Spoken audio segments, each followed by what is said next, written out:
They say there are two kinds of people in this world.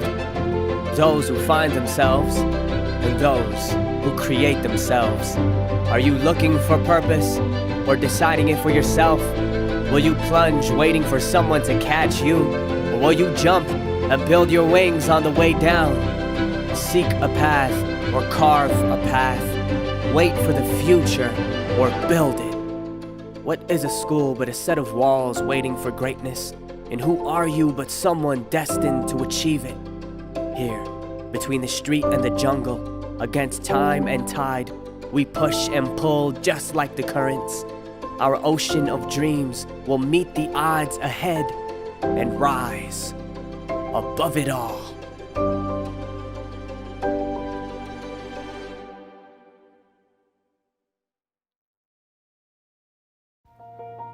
The University of Guam Center for Island Sustainability leads and supports the transition of our island region toward a sustainable future through research,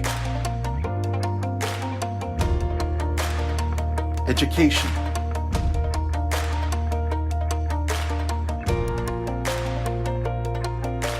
protection and preservation,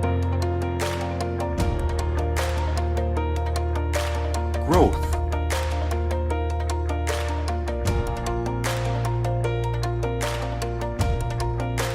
partnerships,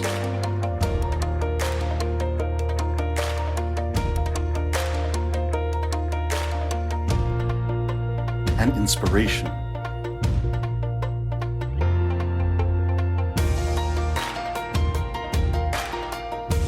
Follow us on our journey to creating a sustainable future for our island and our world. Welcome to the fourth week of the University of Guam virtual conference series on island sustainability. I'm your MC, Lauren Swaddell, from the Guam Green Growth Coordinator of the University of Guam Center for Island Sustainability. This is the 11th annual conference hosted by UOG and the first time we've gone virtual. Through this platform, we've had over 700 participants in Zoom from over 60 countries, states, and territories, and thousands of viewers through our social media platforms. Whether you're returning or joining in for the first time, half a day, and we're happy to connect with you. For today's program, we'll be bringing to you our signature CIS Seed Talks, Ideas Worth Cultivating, showcasing 4 inspiring speakers from the inaugural cohort of the Obama Leaders Asia Pacific Program, moderated by Andrea Park of the Obama Foundation. Then, we'll have a conversation with Dr. Maya Soetoro of the Obama Foundation and the Institute for Climate and Peace. After that, we'll have a 30-minute virtual networking reception hosted by Obama leaders Breanna Rose from Hawai'i and Cara Flores from Guam. Now let's get started with week 4. Long ago on Guam, the center of the island was mysteriously wasting away. It was soon discovered that a giant fish was eating the land. The strongest men went out to sea to search for it, but over time could not find the fish. The women gathered together to help. They cut off their hair and wove it into a large net. They sang songs to lure the giant fish out of hiding and captured it. The men helped bring in the fish for a feast. Together, they saved Guam and secured its future for generations to come. Islands are not isolated. This is just one story of island wisdom that teaches we must all work together to face the threats to our planet and our future. Join the University of Guam virtual conference series on island sustainability as we present the theme, Island Wisdom for a Global Future. Earlier in the series, we talked about how the 17 United Nations Sustainable Development Goals were adopted to put the world on a path to a more sustainable, prosperous, and equitable future. Guam is adopting the Guam Green Growth Action Framework to advance the SDGs in locally and culturally relevant ways. And we're joined in solidarity with other islands in this shared purpose through the Local 2030 Islands Network. Building a sustainable future for us all requires creativity, determination, and a set of shared values and purpose. And most importantly, action.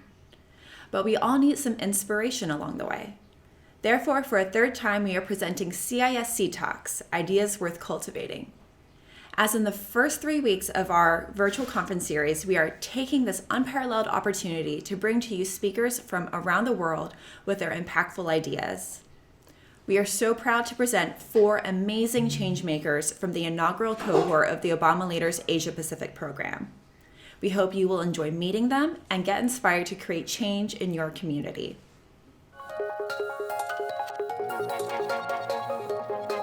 In our language, every single part of the coconut tree has a name, has a use, has a purpose.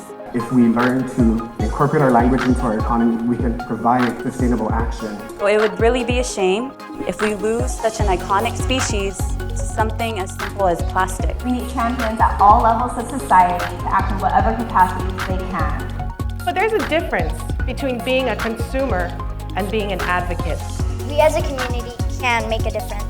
We need to stop looking at the obstacles and start looking towards solutions.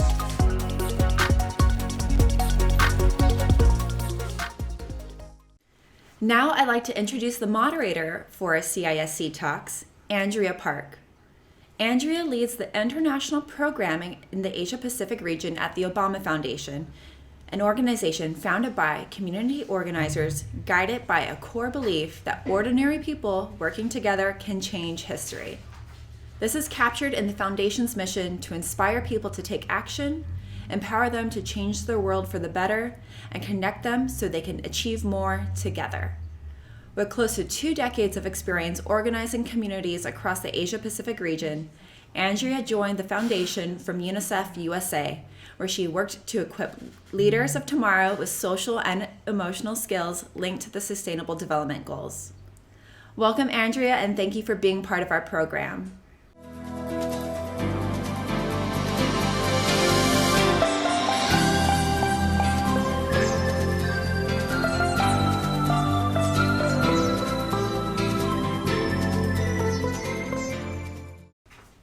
Good morning, afternoon, and evening. My name is Andrea, and wherever you may be, thank you for joining us today, and thank you for this opportunity to be speaking to you.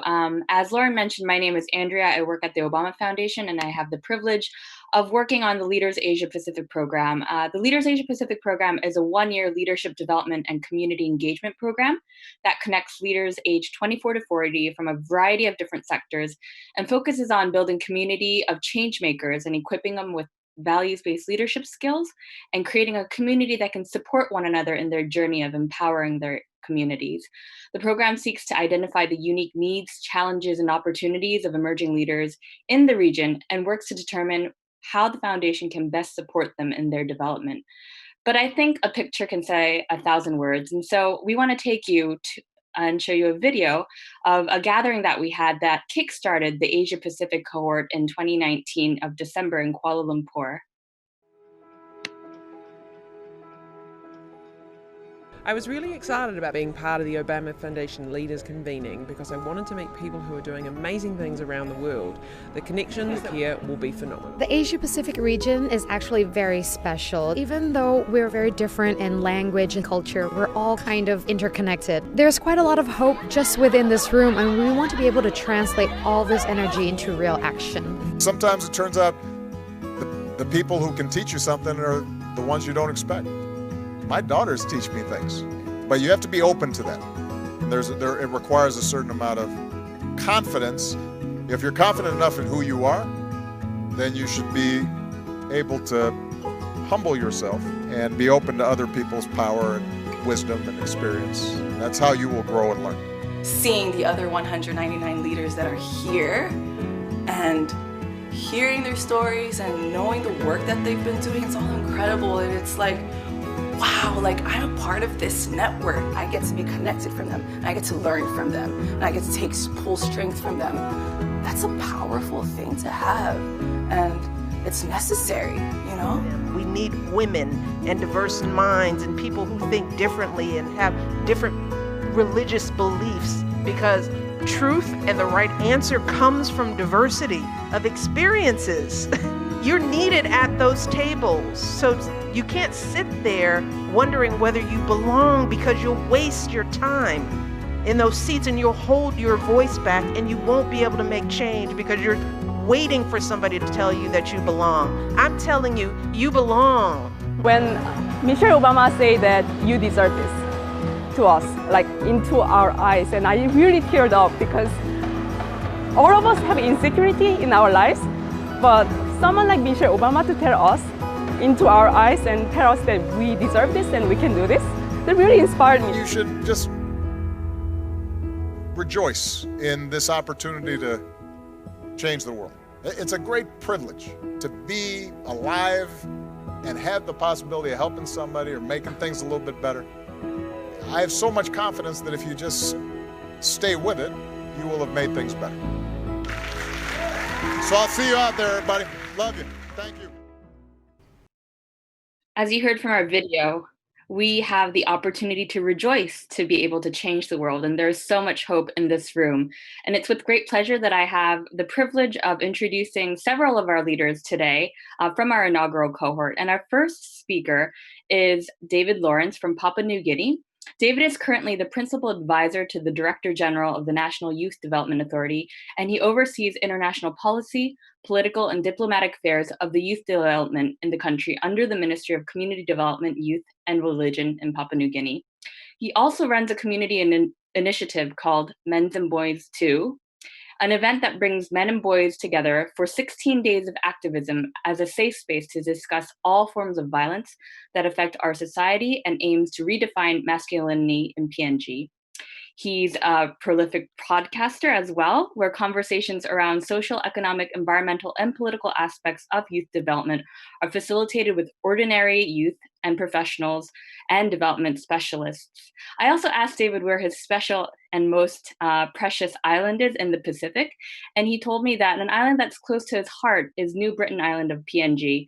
It's a long stretch volcanic island with hot springs and white sand, and he is in love with the culture and the tradition that is there that shows and showcases the island resilience and sound leadership. Leave us alone, 'cause we don't need your policies. We have no apologies for being. Find me where the wild things are.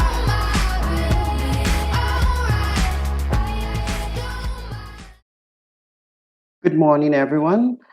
And I would say pori namana in my native language. So first of all, I'd like to thank Dr. Shelton for giving me this opportunity, and thanks Andrea for the introduction. I will be setting the context of empowering young people, and my presentation is based on creating spaces for young people. So first of all, I'd like to discuss about how we have the opportunity to shape the future. I come from a home which is in the southeastern part of Papua New Guinea, the main island, and it is called Kiakalo.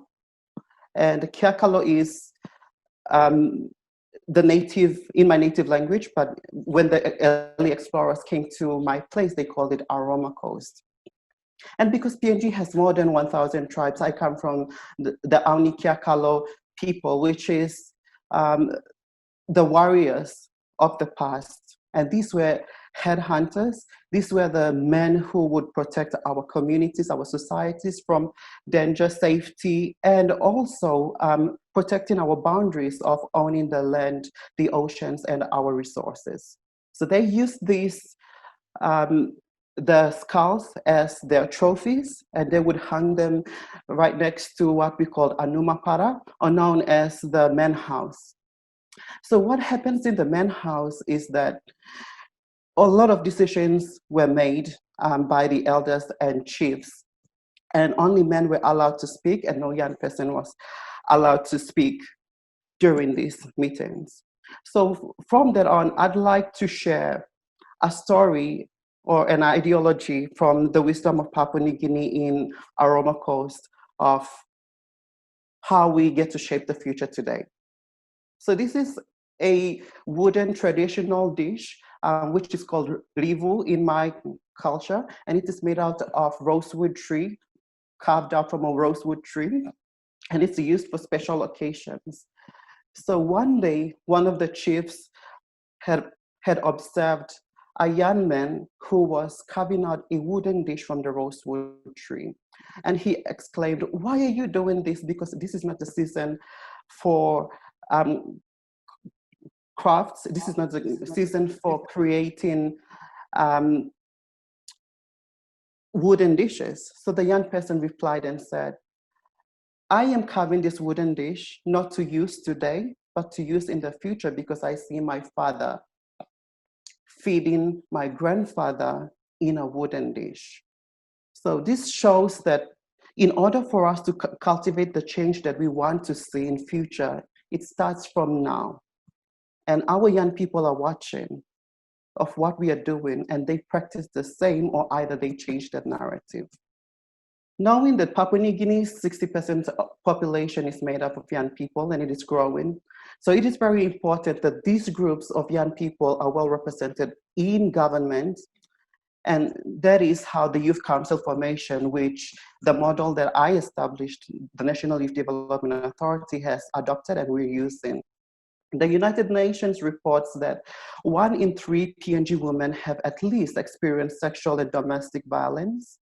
Women and girls who are displaced are vulnerable.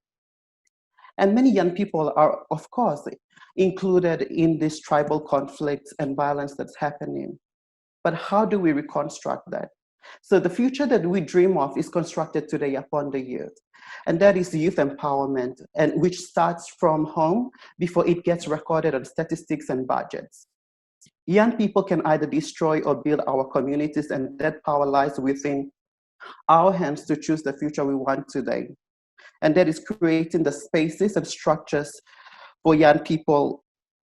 The next, you may be asking, how do I do this? So the youth councils is that, the establishment of the youth councils is that so too many times young people are excluded through government decision-making processes, and there is the gap between what young people are doing and the holders of policy. And most times adults make decisions for young people, and there is no space there to create for young people.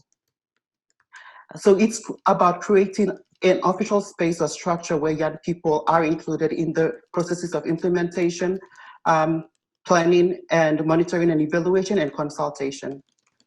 So that when young people have an official voice, they benefit through helping their communities, and the communities also benefit from what young people are doing and how they are driving the change. Youth councils play a vital role, and that it starts from the local, district, and provincial level, and it makes it easier for adults to identify the needs of and aspirations of young people and solving these issues which young people can solve. So when young people are engaged, they benefit, and also they offer solutions to the problems that are being faced by our young people and the society today and the world that we live in. But what does it take when it comes to setting up a youth council? A youth council is a formal structured voice where we secure adequate long-term funding, resources that is trickled down from the government down, where young people have access to budgets every year, and they use that in planning and advocacy and running programs on their own. The government structures that are in place are the National Youth Authority Act, the National Youth Policy, the frameworks, and also 5-year development plans that is projected to the 17 Sustainable Development Goals through the Pacific Youth Development Framework. New dish for us in the future, since that the young people today will be the ones shaping the future for us. So this is a case study from our province. And our province is one of the highly unsecured provinces in the country. And after setting up their youth council, young people felt that their voices were heard, and all the boys who were practicing rascalism and looting homes had surrendered all their guns, about 200 of them. And it was called the Surrender Program. After that, they started cleaning the entire town and defacing the entire town by promoting green environment campaign. They also contributed to the National Youth Policy formulation. So the question comes back to us, in future, what do we serve out from? What is the dish that young people are observing from us as adults and development agencies? And so far, we've established 9 district youth councils and 37 local youth development councils. And that impacts more than 300,000, and it shows how young people are actively on the ground from turning back from violence. So in conclusion, I'd like everyone to have a think about revisiting our structures in our communities and our societies, the systems and platforms to see the human in people without creating from looking at young people from a prejudiced perspective and creating the table where young people are not only being heard, but also seen as partners for development. And also providing the spaces where young people are not only having intergenerational dialogues, but it's translated through intergenerational shared leadership. And that's the end of my presentation. Thank you. Then leave us alone, 'cause we don't need your policies. We have no apologies for being find me where the wild things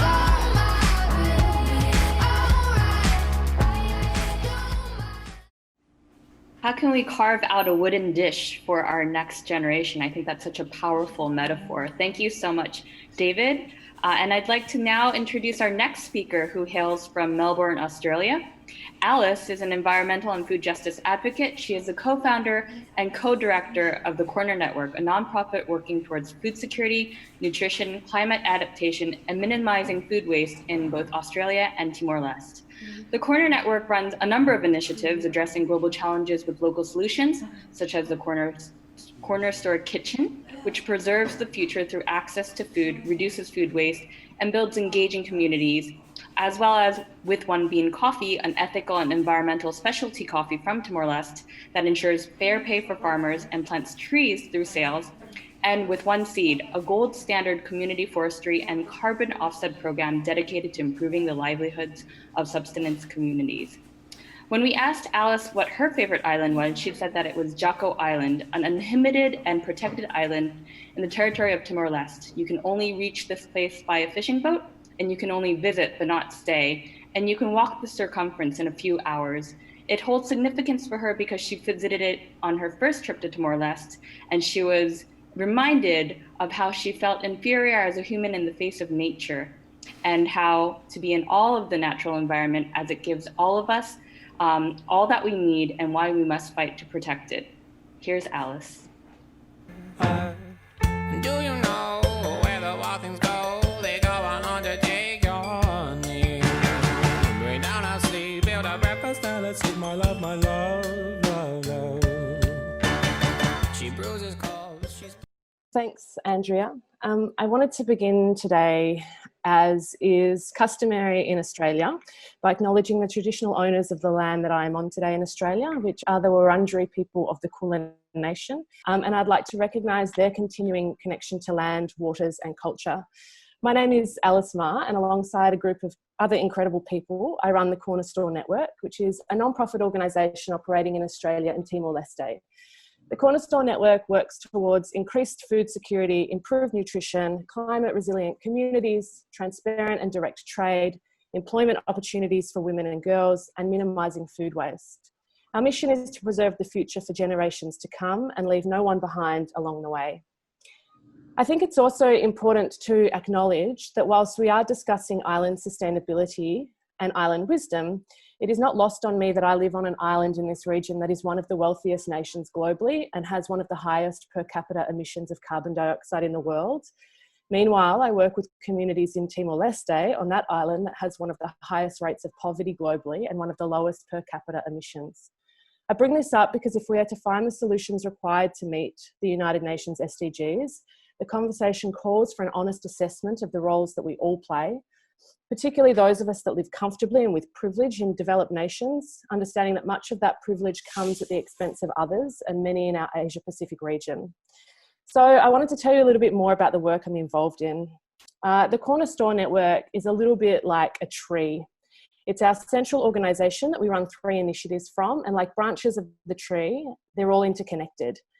Each branch is at a different stage of life, and at the same time, they're independent and dependent on each other.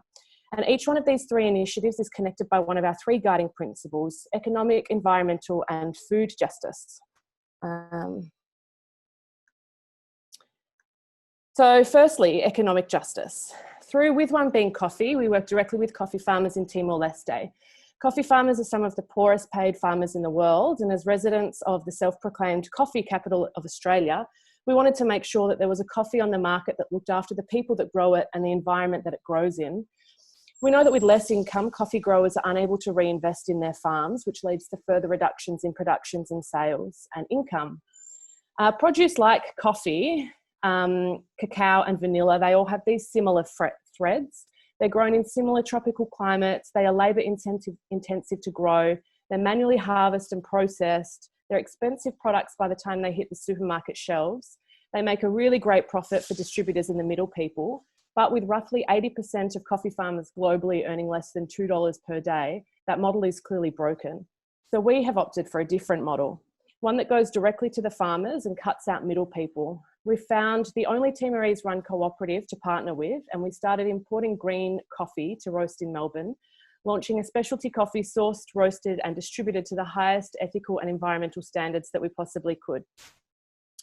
This has meant ensuring more money staying at source with the 680-strong farming cooperative, offsetting for carbon neutrality where we have to, packaging that is 100% compostable or reusable, and using technology that eliminates all emissions from the roasting process. In 6 years, we've roasted close to 80 tonne of coffee, planted a tree for every kilo roasted, and returned roughly $850,000 into that local economy. By building a very short but long-term supply chain and paying fairly at every link, we're investing in those who do the hard work. For example, most farmers get paid one instalment every 9 to 12 months, depending on the season. We pay 3 times, 50% upfront, 25% on shipment, and the last 25% on delivery. Much of the world couldn't function without their morning caffeine hit, but that shouldn't come at the high cost of others that it currently does. With One Bean is about proving that a social model can work, that you can produce to the highest quality without sacrificing people and planet along the way. So secondly, environmental justice.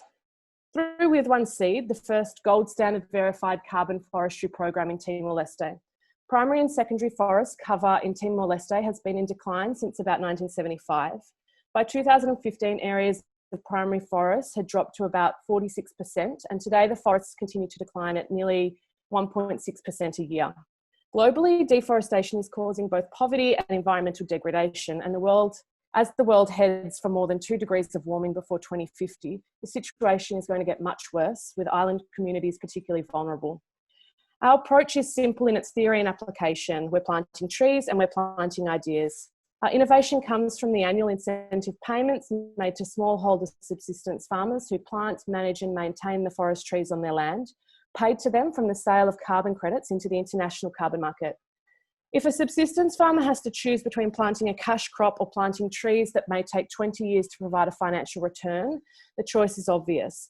However, by starting to make a cash crop from trees that sequester carbon, we've begun to change that conversation. The With One Seed model has over 990 farmers engaged, over 215,000 trees under management, has removed over 81,000 tonne of CO2 emissions from the global atmosphere, sold more than 25,000 carbon credits internationally, and paid over $300,000 into village economy since 2010. An ever-evolving program, With One Seed has now developed a first-of-its-kind smartphone app being used to manage and monitor smallholder tree farming initiatives. This app, Tree02, greatly increases the speed, accuracy, effectiveness and transparency of cataloguing trees and calculating the carbon stored in the forest by linking RFID chips and GPS locations, which can be scanned on handheld devices with real-time data accessible remotely, a game changer for community forestry around the world. With One Seed implements strategies to restore landscapes to a sustainable position, maintain them on an ongoing basis, and achieve outcomes such as food security, improved water supply, and creation of employment. Reforestation activities, as shown by the With One Seed forestry program, are having significant benefits in the rural community. We've seen significantly reduced soil erosion, fresh water springs returning, and increased incomes for local communities. And finally, food justice.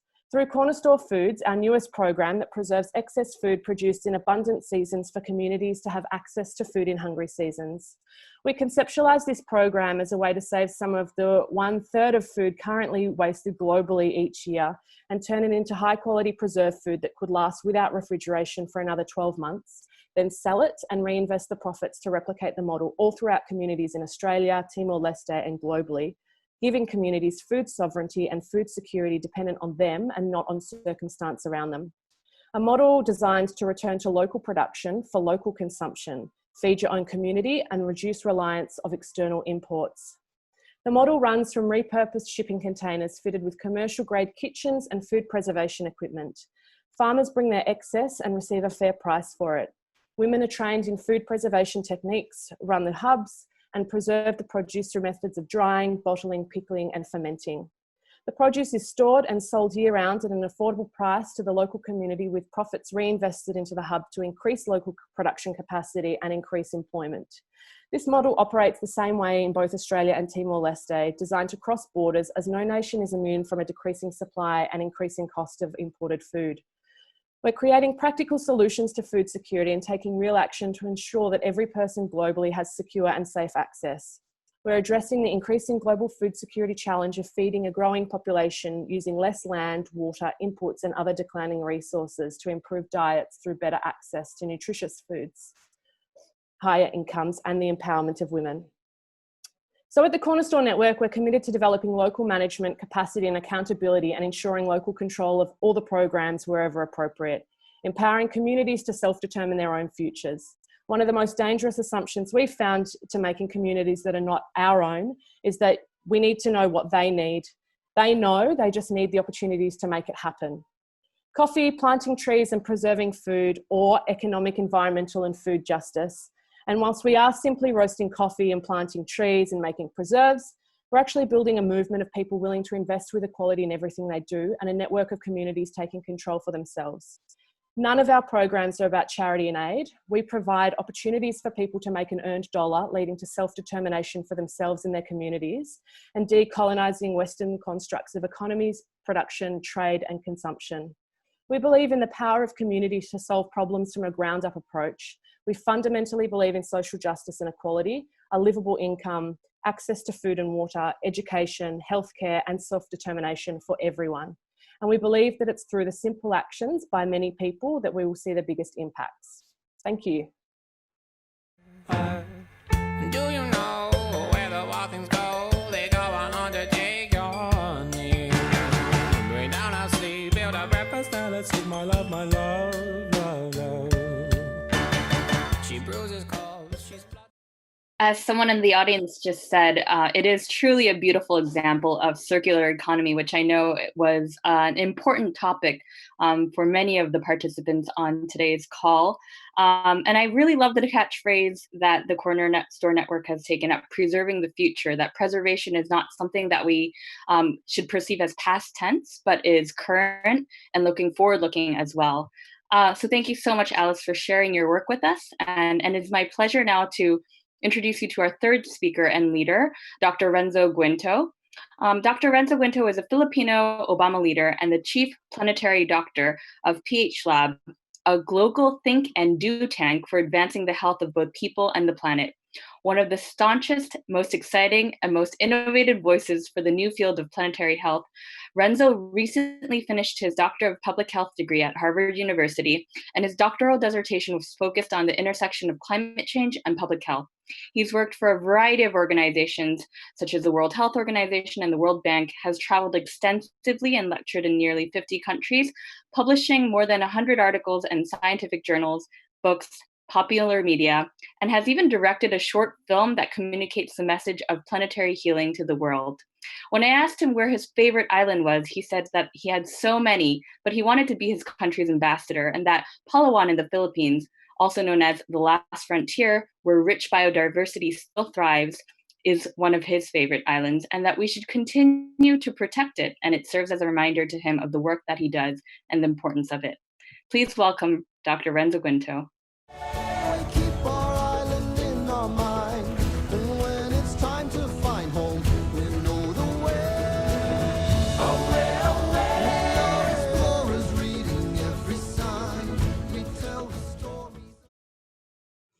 Magandang umaga to everyone from the Philippines.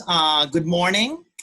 So this is a picture of a young Dr. Renzo. This was taken nearly a decade ago, perhaps clueless that a global pandemic will be happening early in his career. But one thing that he is not clueless about is that health, human health, is not created inside a hospital or the clinic. It's not produced by a physician or a nurse or by a medicine pill. Here in this classic slide or classic diagram, you will see that human health, population health, is generated outside of these systems, outside of the medical system. Around more than 55% of health is produced in the social, the environmental, and the behavioral context where people do live and thrive. And this is not an original idea.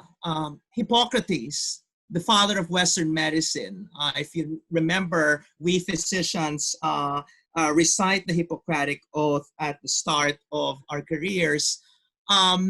Hippocrates has already commanded us medical students and future doctors to study the winds, study the weather and the water systems, the composition of the soil, all these ecological drivers that shape the health of our patients and of the larger communities that we serve. And so early in my career, I heeded that advice from our great Dr. Hippocrates. And as a medical student, I've been deeply involved in different advocacy activities, participating in tree planting activities, educating communities on how to properly manage their wastes at home, etc.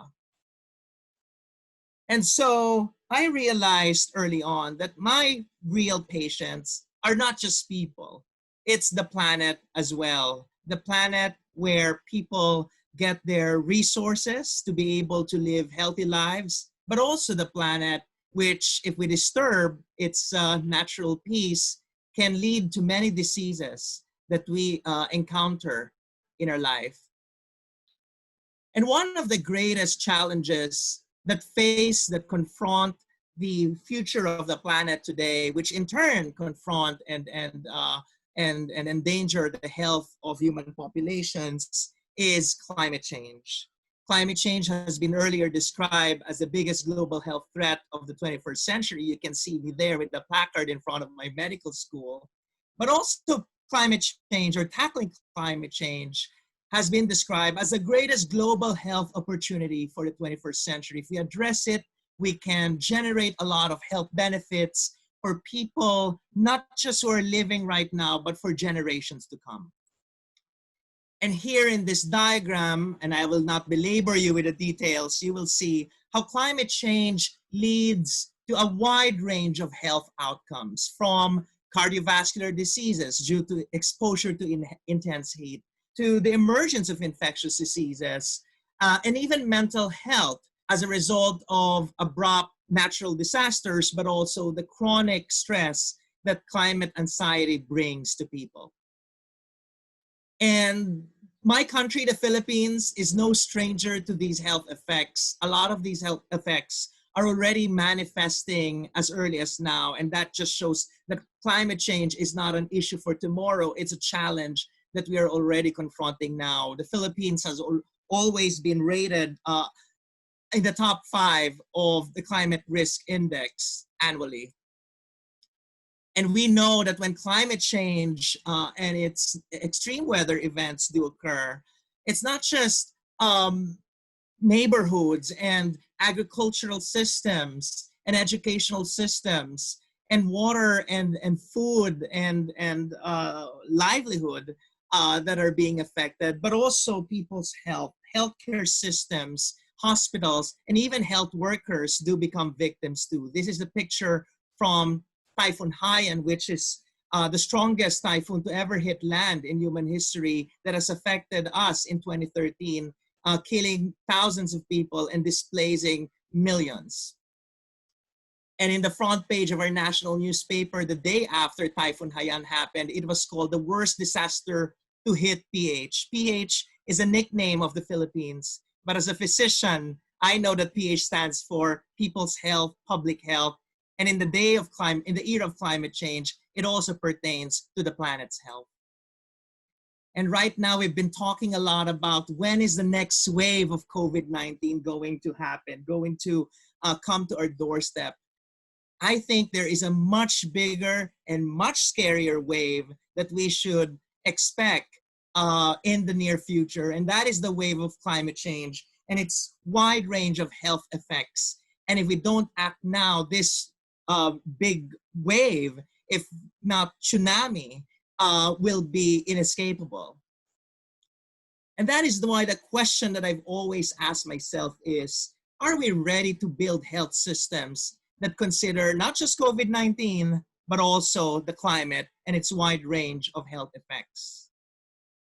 And one of the climate and health pioneers, Anthony McMichael from Australia, he said once that the health sector must lift its gaze to bigger ecological horizons, and this means a radical extension of the public health agenda, new forms of professional training in environmental health, a preparedness to base policy advice upon predictions and best guesses, and an ability to collaborate with unfamiliar disciplines such as climatology and ecology. So, and it's not very usual for doctors like me to be working with meteorologists and other professionals.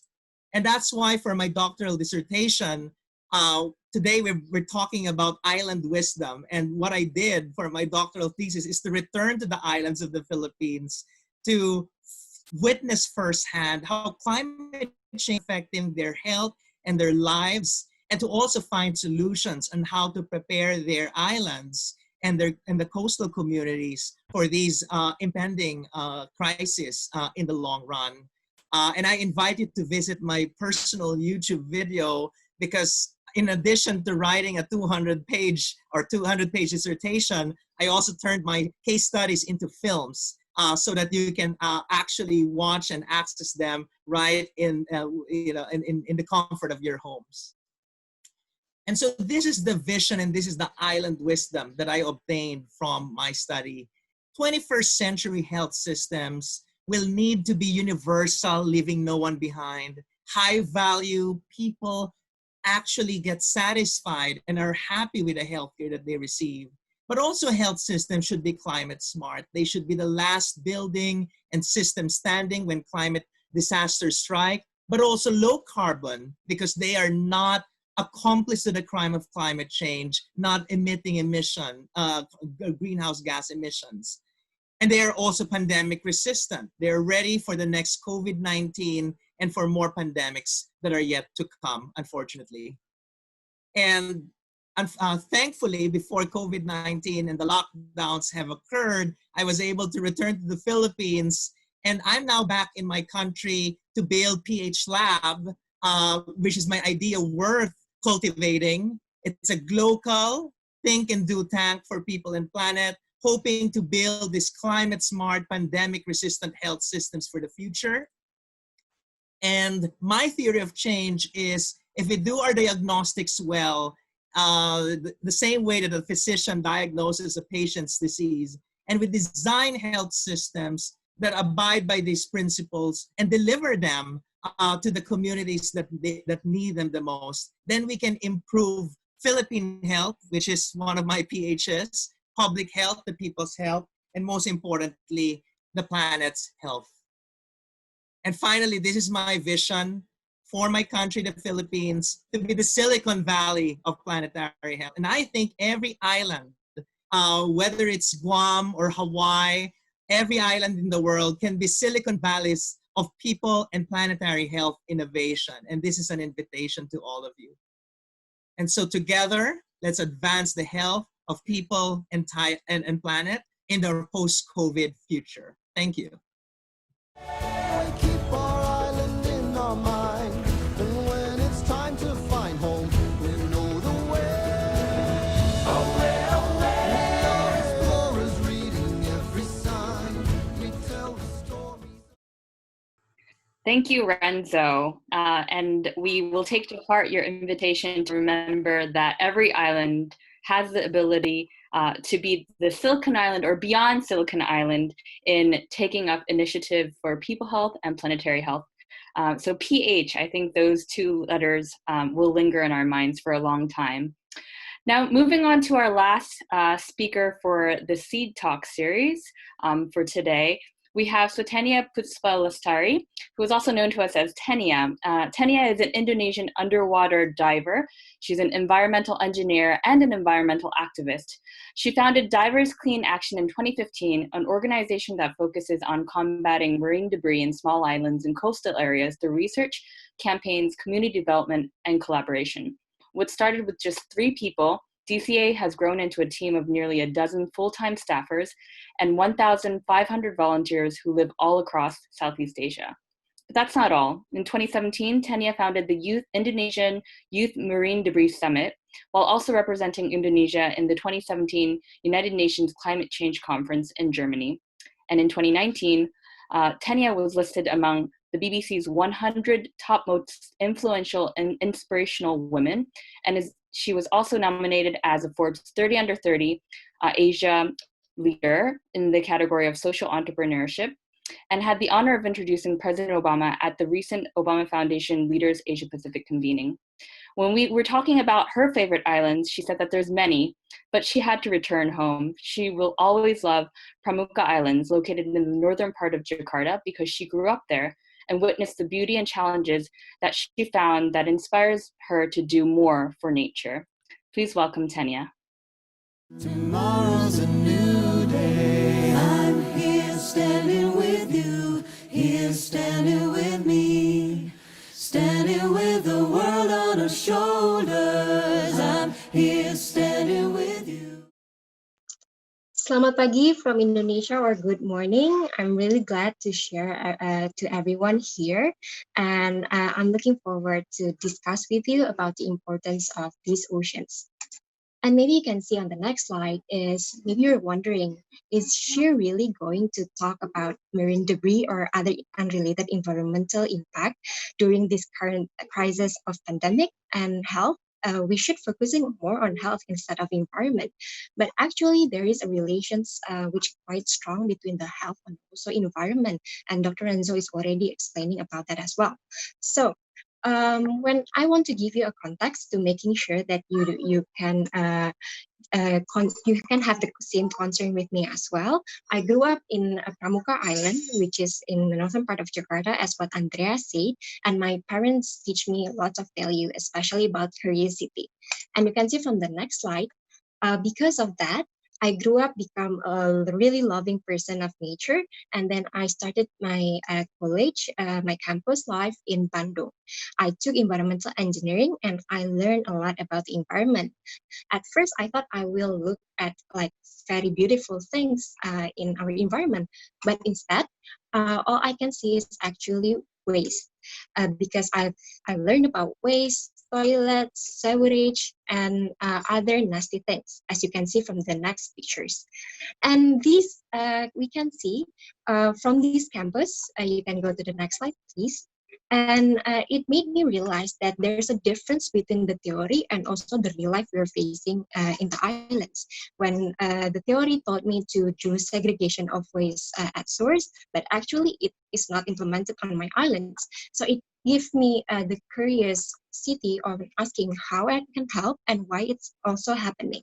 So we can see the next slides. There's a quote in my campus, which is really inspires me, which it says that this is a place to ask every question and you must find an answer.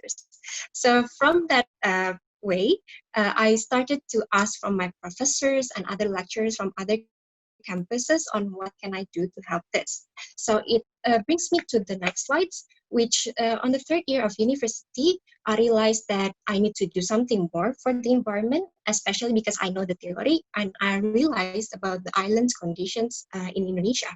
So started with 3, now we have more than 1,000 volunteers across the Asia. You can see from the next slides, we have now since I graduated back in 2017, I made it as a legitimate NGO. So as a legitimate NGO, we have 4 pillars of programs. So 4 pillars of programs, we are focusing on marine debris research, campaign and workshop, community development, and also CSR collaborations. And next slide, you can see when I really happy and started to experience my peak of life, for examples, but well, I can see that actually the recycling rate is actually increasing, the reduction rate is actually also increasing because we are successfully with our eco trips program, refillable stores, stuff like that. Next slide. You can see actually the pandemic happened. So it started to give me a ton, and like I need to find a correlations between my works and the relevancy with the current pandemic.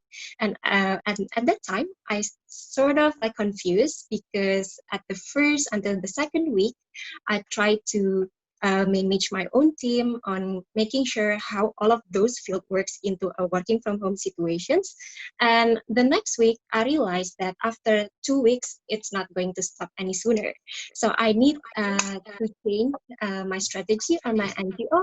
And I realized that when we're gathering the data about the medical waste that we found, it's actually already founded a lot in beaches all over the world. And even in Indonesia, we already found that as well in rivers and also the streets. And it's also really frightening because it can actually become a carrier of the virus. And we also promote the reusable mask for those that healthy. And we're trying to also teach the medical workers on how to properly segregate their waste and also to recycle the reusable mask to make sure it won't become a carrier of the virus. And the next data that we found as well is actually it's better to use reusable thing other than the single-use plastic, such as for food containers, because the plastic can actually contain the virus up to 3 days.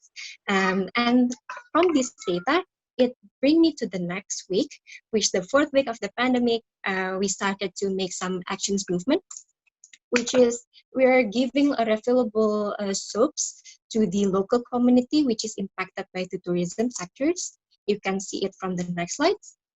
And yes, this is the reusable hand soaps that we give to the community because they usually use the single-use plastic sachets rather than the refillable one. And the next week, we started to realize that most of the recycling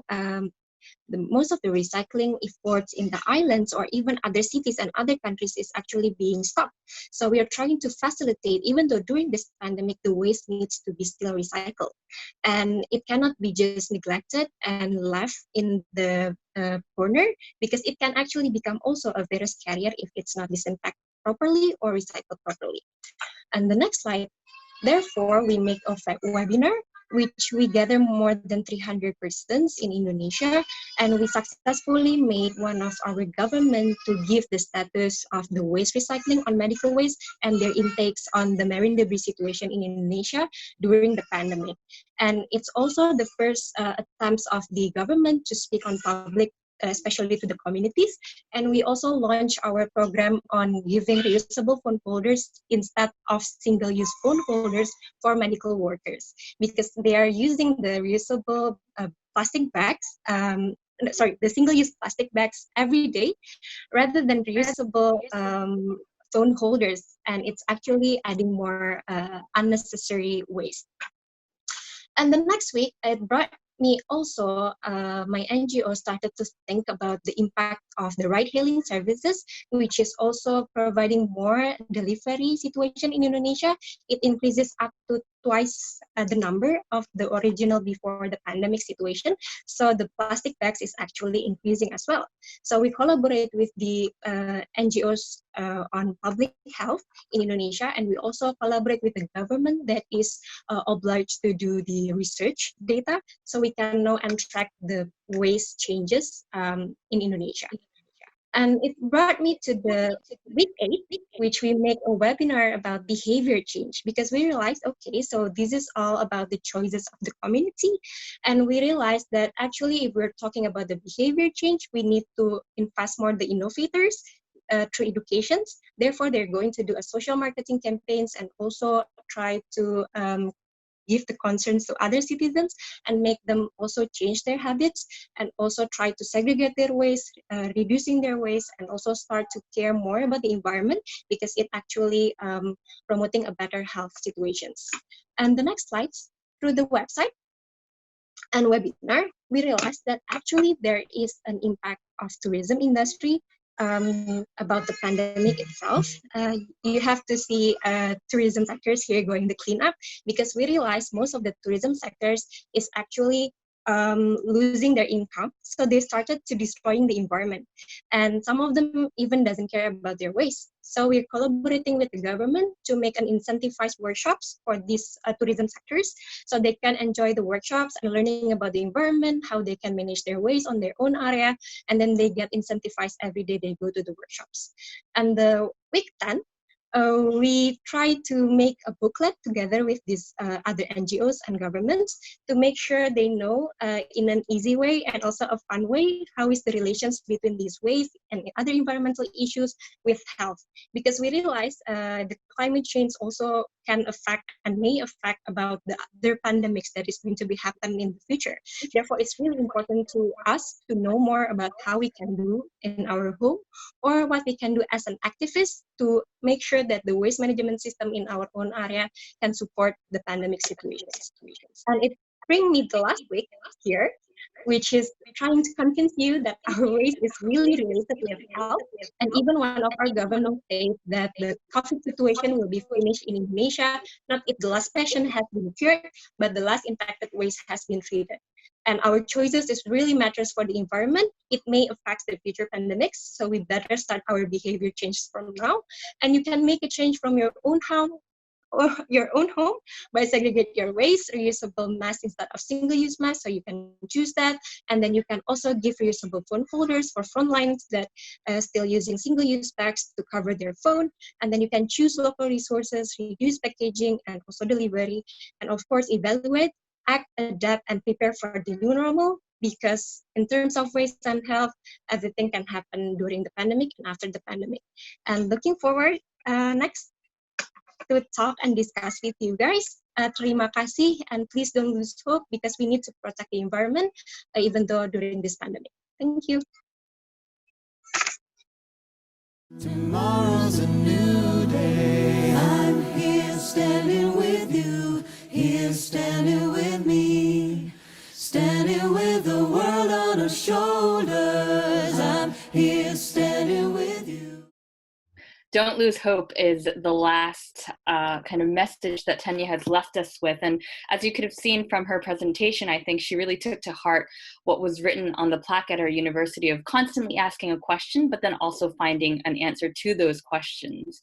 I just want to end this portion of today's program by thanking our speakers, David, Alice, Renzo, and Tanya. As we like to say at the foundation, you are the ones we've been waiting for. And because of people such as you and leaders such as you, we don't lose hope and we have faith in what we will collectively achieve. I have one job left for tonight, and that is to hand the stage to yet another Obama leader, the Obama leader who made all of this possible, someone who all of you are probably already acquainted and familiar with, Dr. Austin Shelton, the director of the University of Guam Center of Island Sustainability. Thank you, Austin, for making this possible, and handing it over to you now. Thank you so much, Andrea, and thank you so much to our fabulous speakers, David, Alice, Renzo, and Tanya, for bringing us inspiring ideas and hopefully inspiring you wherever you are in the world to create positive change in your communities. It is now my distinct pleasure and honor to introduce our next speaker for a very special conversation. Dr. Maya Soetoro is a co-founder and senior advisor to the Institute for Climate and Peace. It's an organization that was created in response to the threat of climate change to the accomplishment of humanity's fundamental goal, peace.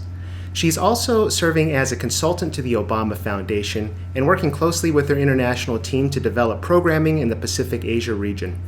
Prior to her work with the Obama Foundation, she was the director of the Matsunaga Institute for Peace and Conflict Resolution at the University of Hawaii at Manoa, where in addition to leading outreach and development initiatives, she also taught leadership for social change, history of peace movements, peace education, and conflict management for educators. She was awarded a master's degree in secondary education from NYU's College of Education and a PhD in multicultural education from the University of Hawaii.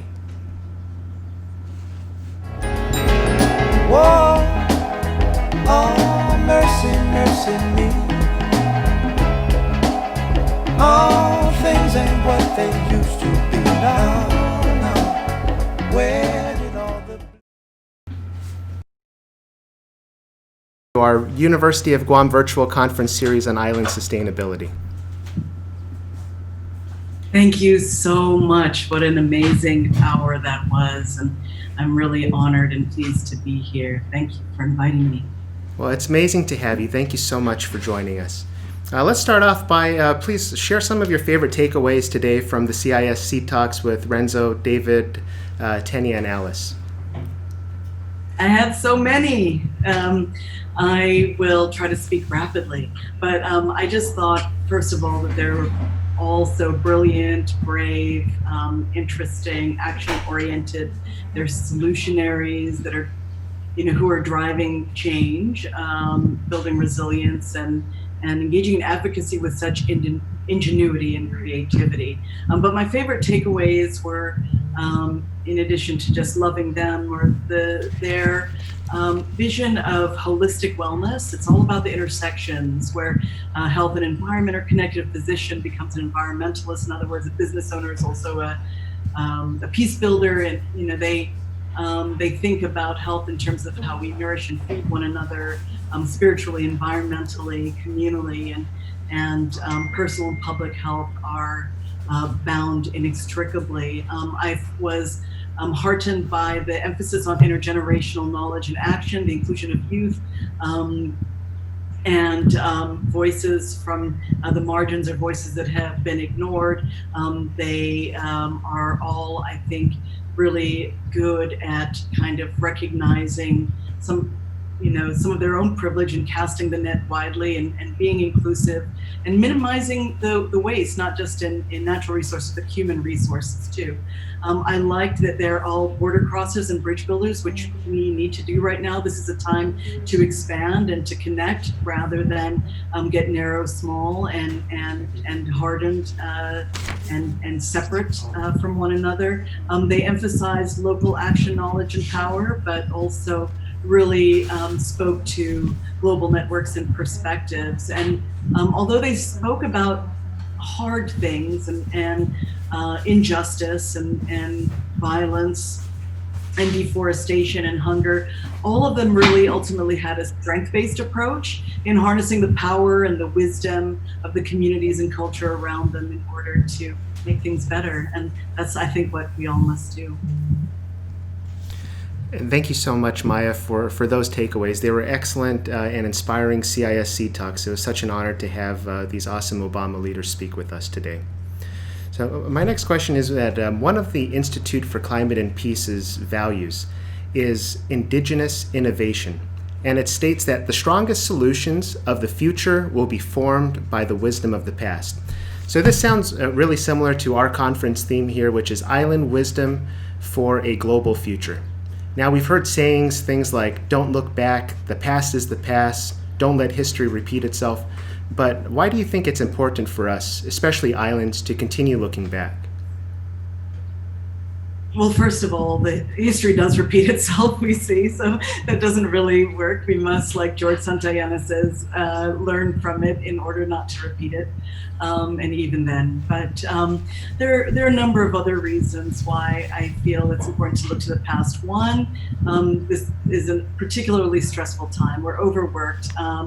We're struggling with conflict, and I think that we need to revisit definitions of happiness and wellness that reside in the past. There are numerous examples that enable us to connect with culture and community and place-based learning that will allow us to fortify ourselves through identity, family, kinship. Two, I think we really need to look to the past to think about food security. The agricultural solutions, the systems, the taro patches and fish ponds of the past have such elegant, gentle but effective sort of nature-based pathways. So as we're working to care for island Earth, we really need to look to the past for some of those solutions and connect them then with perhaps technological or other innovations. The third reason I think is that the past reveals so many examples of sojourners, of wayfinders, people who wound their way around the oceans to connect to different islands, to learn. And I think that the past will help us, although it contains the violence of colonial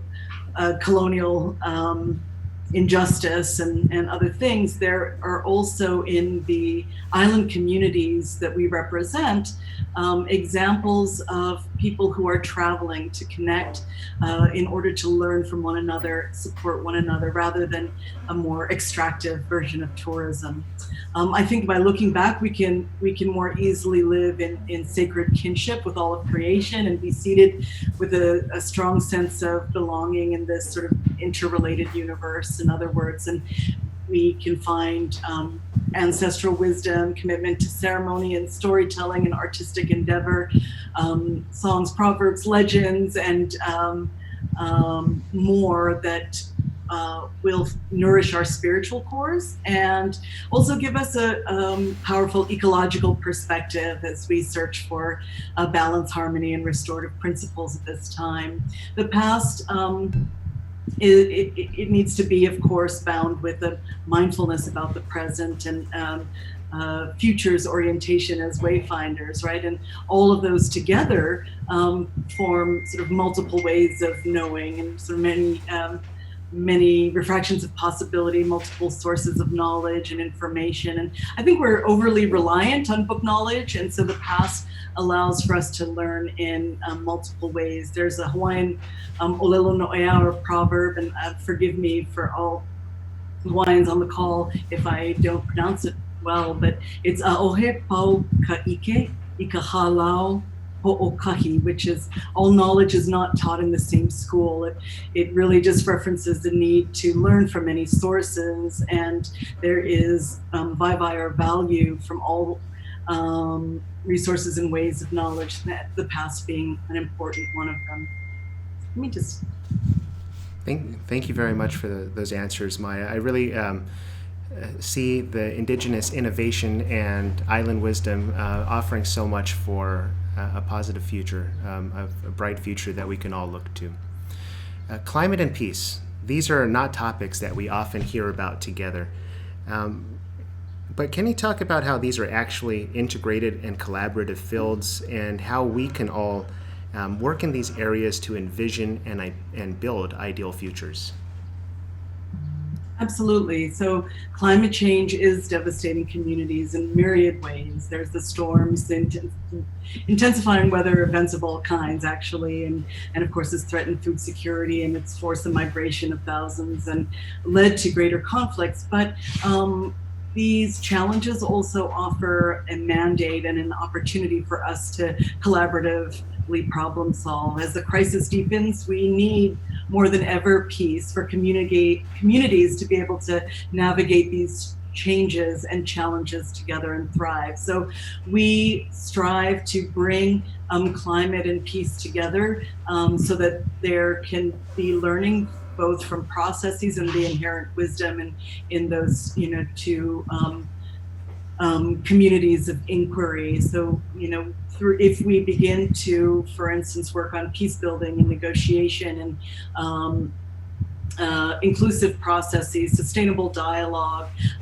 and we harness the power, ingenuity, and voices of the communities we serve through these peace building methods of gathering, then we find that communities can face climate challenges with greater strength, and we do increase sustainability and improve futures for the well-being of all. So, we really focus on the intersection of climate and peace in terms of shared actions, education, community cohesion, collaborative energy innovation, regeneration of space, and belonging and youth engagement and the intergenerational passing of knowledge. And if these and other peace building methods are applied in parallel with rigorous research on climate change, then I think that decision makers at every level are better equipped to respond to the crisis and do so in a way that reduces friction and builds social cohesion.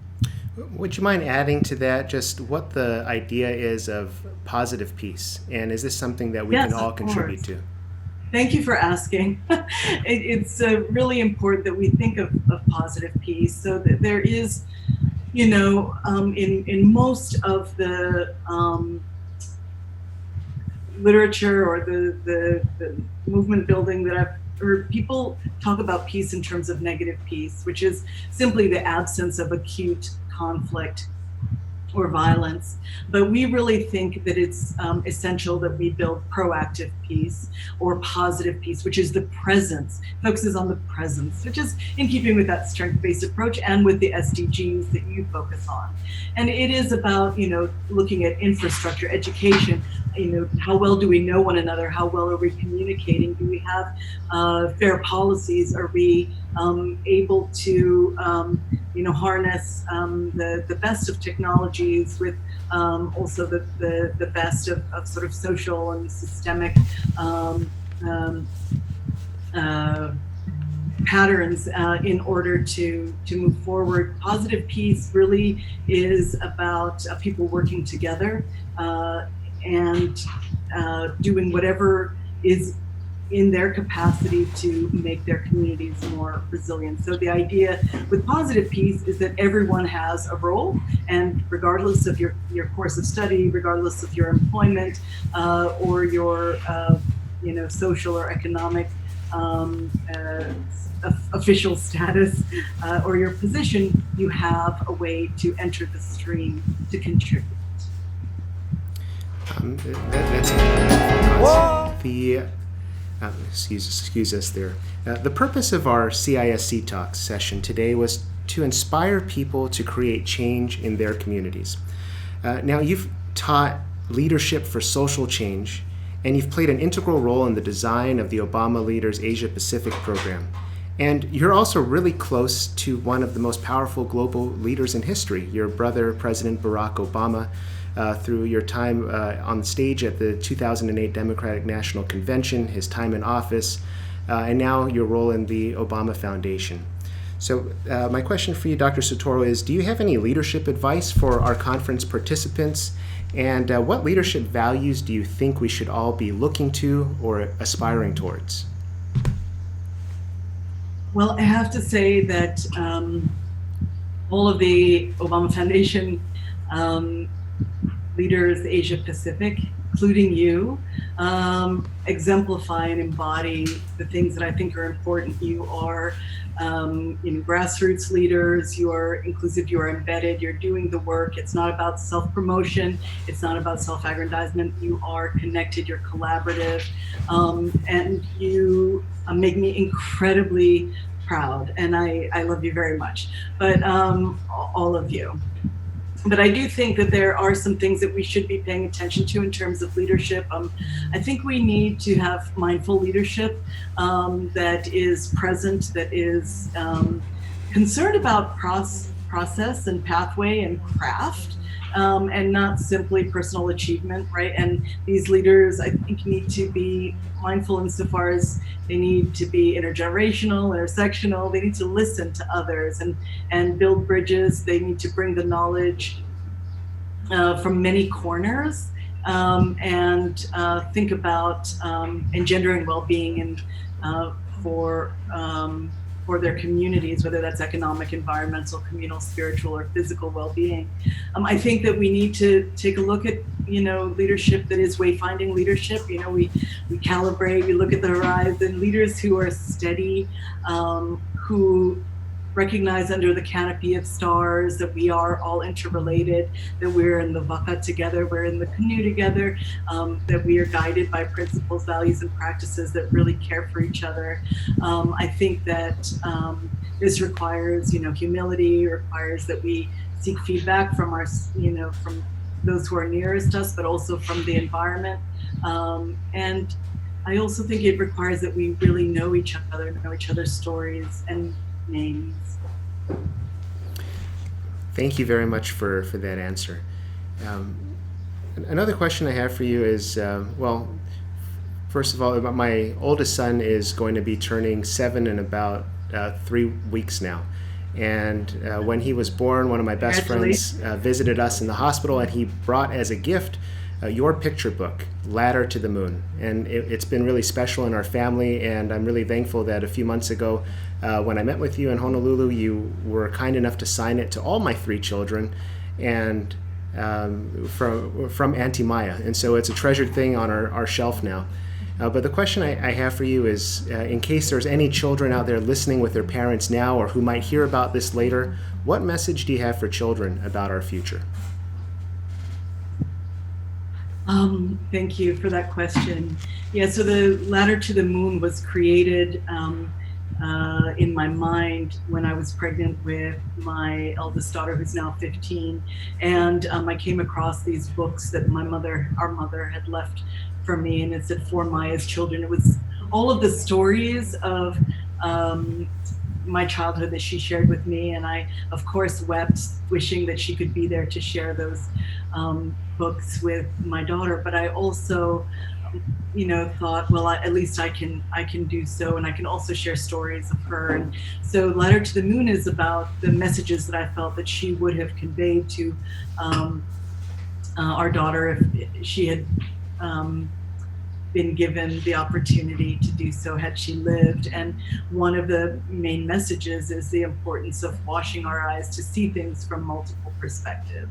That's something that our mother did emphasize. When she was ill, she said to me, I thought I wanted to be buried in a beautiful spot under a tree on a hill so that you might visit me and read to me and share stories of your children. But I think you've got to put me in the water, she said, because how else am I going to get to all of the people and the places I love so much? So she wanted to be able to connect through the waters of the Pacific with all of the islands, especially where she built community and felt a sense of kinship. And I would say that the main message is we need to remember that we are strong, that we are interconnected, that we are travelers in spirit and mind. If we are not able to travel in body, let us visit each other's shores. Let us tend to each other's gardens, and that even young children can do much to build peace and to love on one another. Thank you so much for sharing that very powerful and deep story, and letting us hear a little bit about how you developed that idea and sharing about your mother. Thank you so much.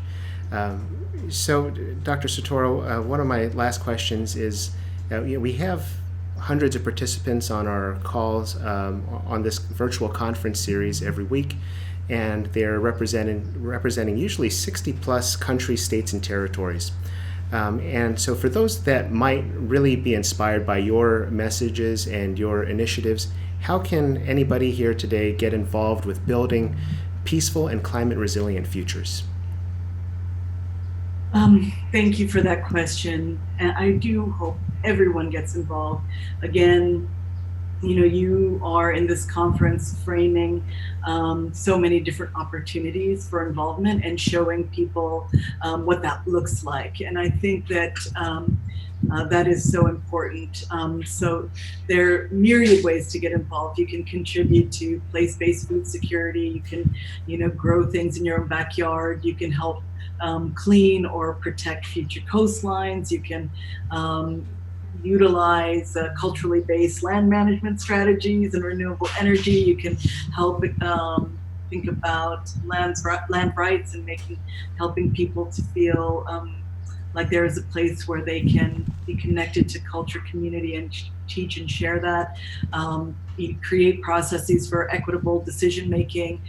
So a lot of these solutions, yes, they are climate solutions like sequestration or mitigation, divesting from fossil fuels or that sort of thing, increasing renewable energy.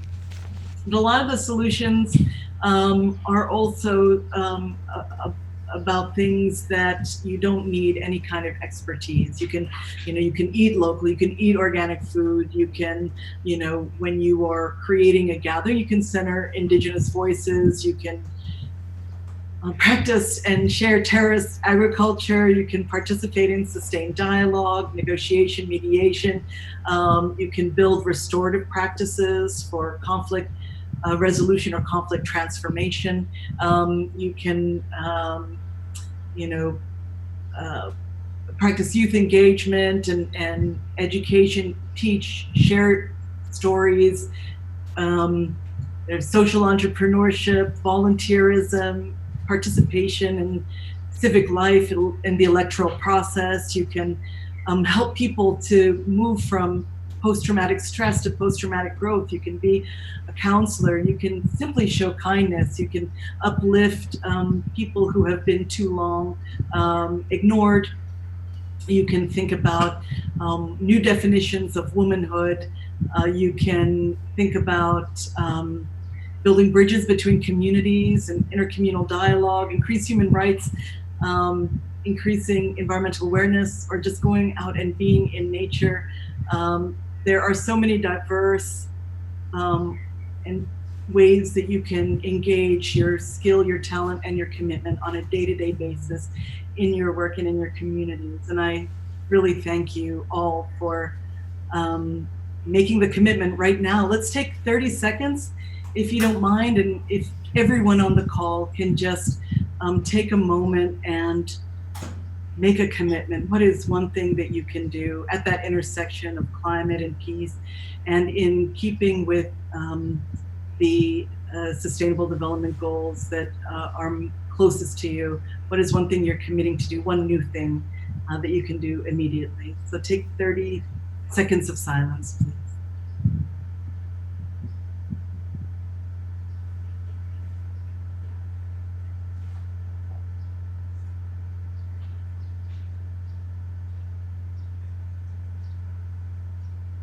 Thank you. I hope that you all follow through. And, so much of this is just about knowing that you can, knowing that it is up to you, and knowing that, as my brother says, that you are the ones you've been waiting for too.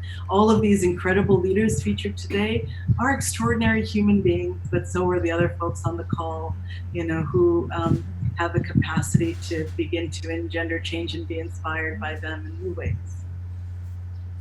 Amazing.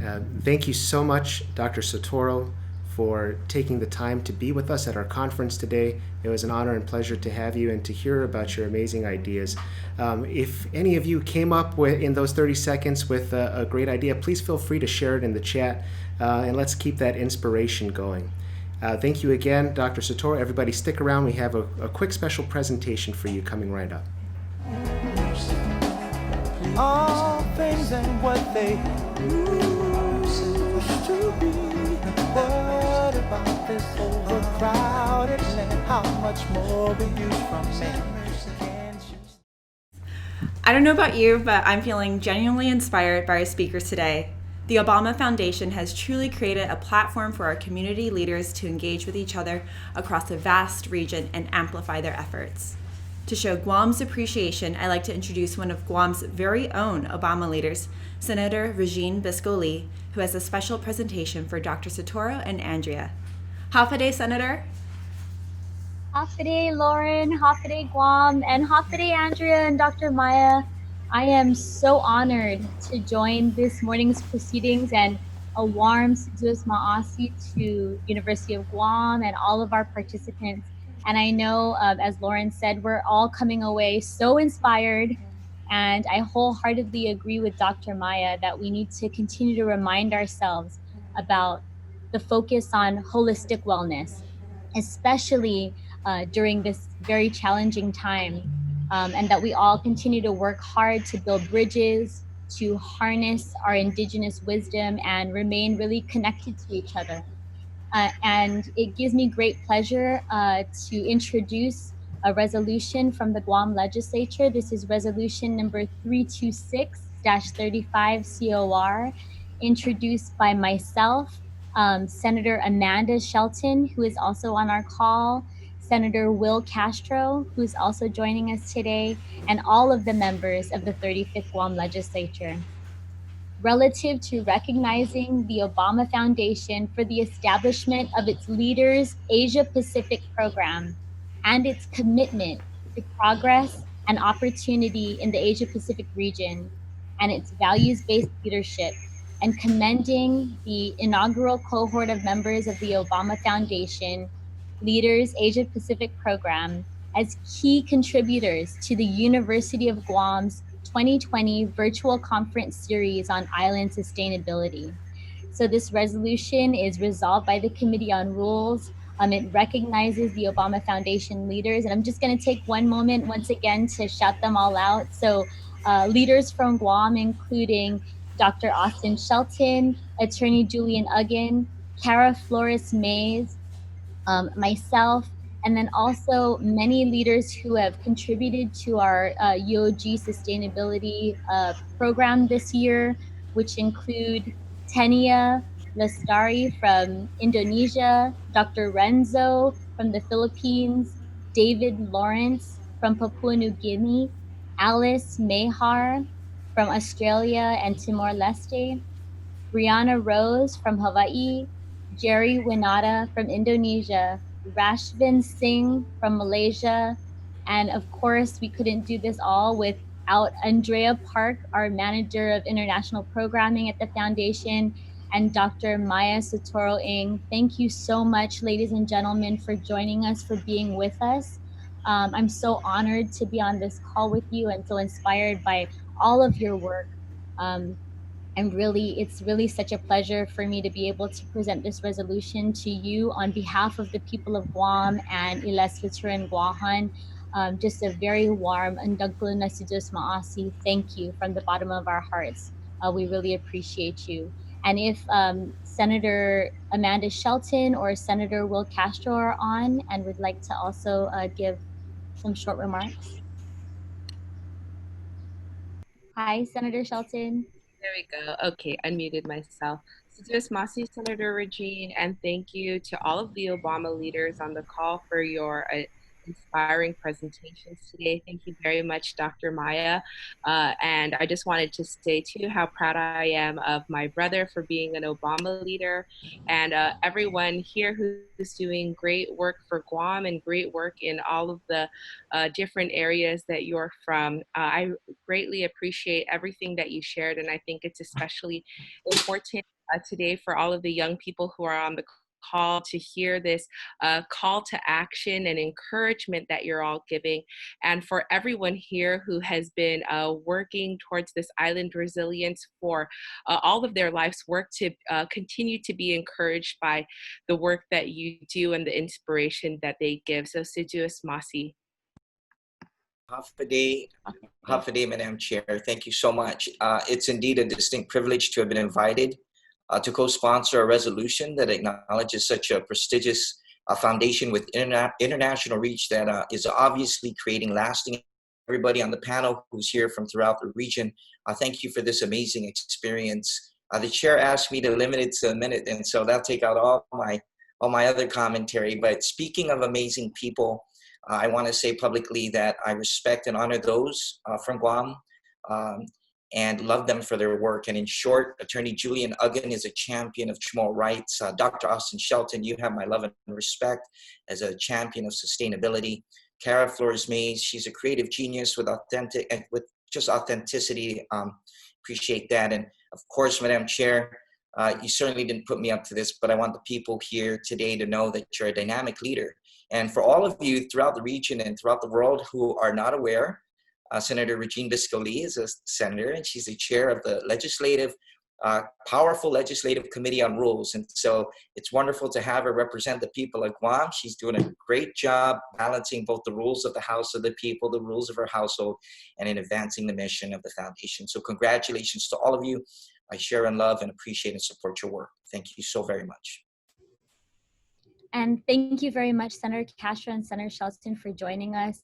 Dr. Maya and Andrea and team, we will send you your legislative resolution we want to, we're giving you all virtual hugs right now. We just thank you so much again for your time and for your continued commitment to making this world so much of a better place. So Dr. Austin, with that, I'm going to turn it over to you. Sudos Maasi. Thank you, everybody. I'm so glad we've had the chance to bring to you these amazing leaders today through our CIS Seed Talks. I hope you get to take away some inspiring ideas and cultivate them into action into your communities. Before we end, I'll ask you 2 poll questions.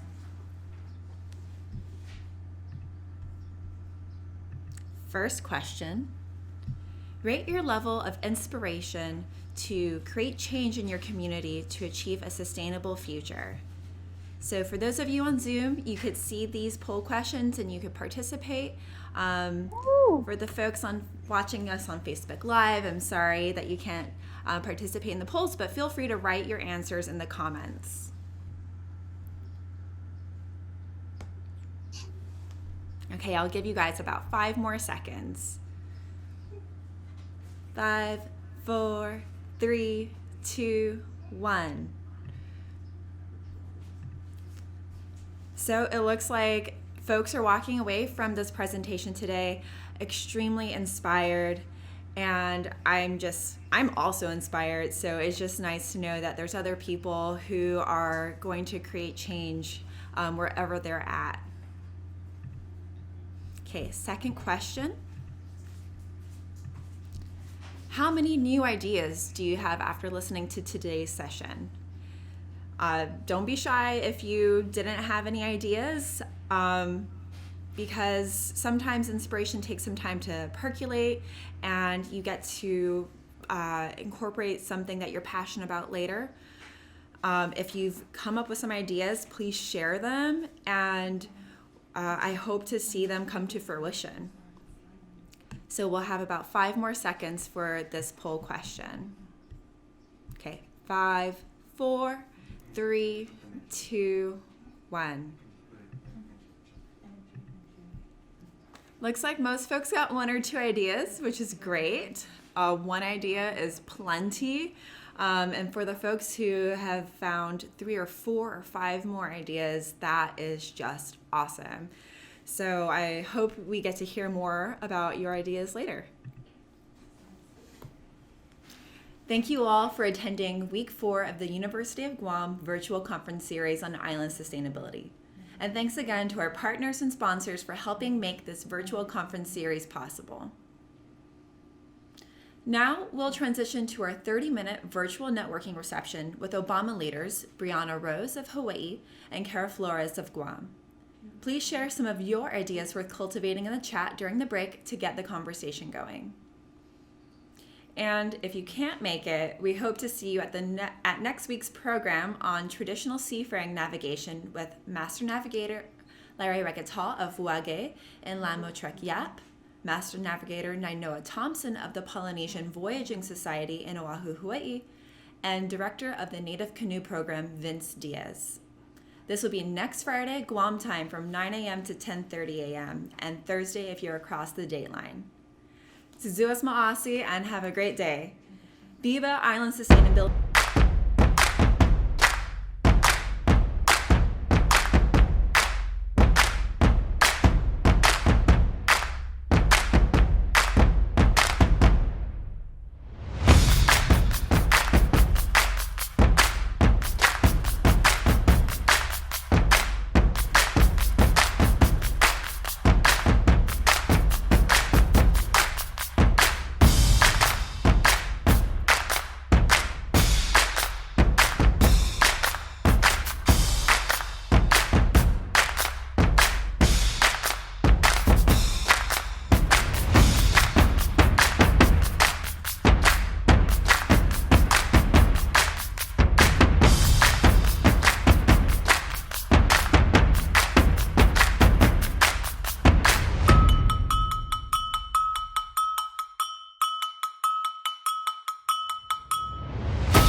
Hafide, everybody. Thank you to over 100 people who are sticking around for our virtual networking reception. I hope you really enjoyed this hour and a half of inspiring CIS Seed Talks, ideas worth cultivating. So it's my pleasure now to introduce our facilitators for the virtual networking reception. And with us we have Breanna Rose, who is the Director of Operations and Partnerships at Hawaii Green Growth Local 2030 Hub. And it's actually a really close collaborator and sister organization with our Guam Green Growth.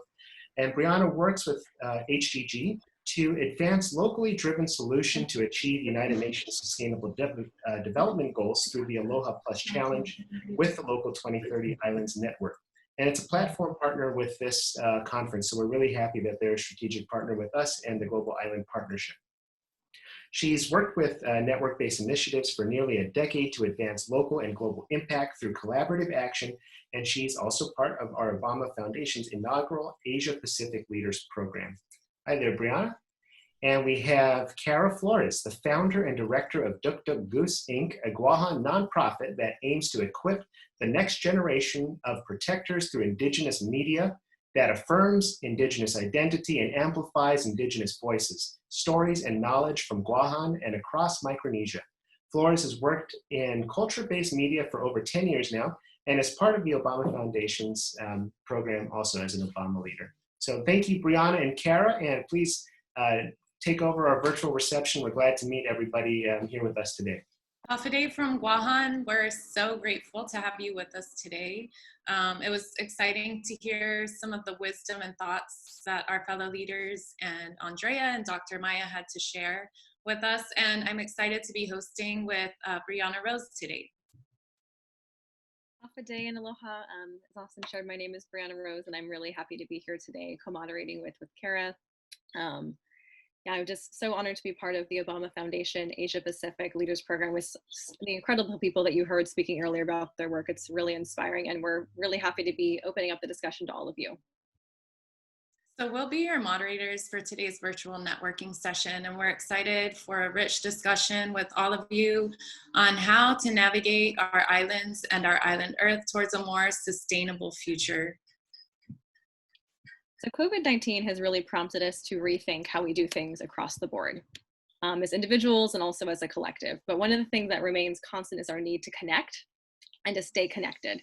So we're really fortunate to be able to stay connected in creative ways during this time, such as with this virtual conference. So that's really the purpose of the networking reception, is to really connect with each other. So we hope to give everyone the opportunity to share, to learn, to connect, and build on all the inspiring talks and ideas that just came out of the discussions that we just had with the Obama Foundation and Asia Pacific leaders.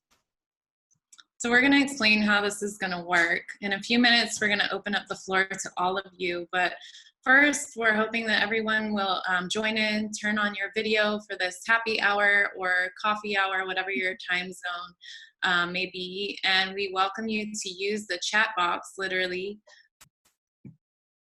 So we'll help as moderators stay with a couple of questions and call on folks to share with us. And to give everyone time to speak, please try to keep your comments to about a minute. We'll try to get to everybody and just to kind of open up an organic conversation. Look forward to hearing from folks.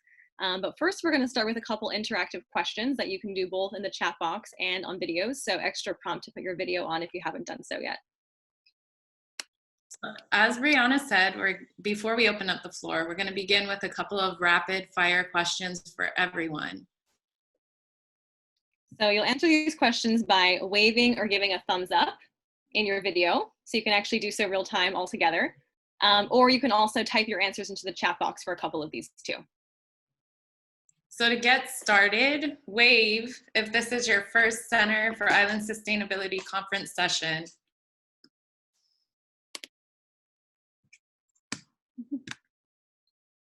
And okay, you can tell us next by typing in the chat box where you're joining us from. Give the chat box just a second to take off. Oh, nice. New York City, Fiji, Guam, New Zealand, Iowa. Wow, okay, a lot of places. Melbourne, Washington, Arizona. Wow. Your bedroom. California, Japan. Yeah, amazing. Okay. Hi, Dora.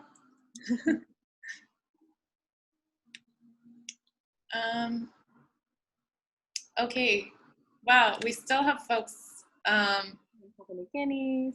where they're joining us from. Saipan, PNG,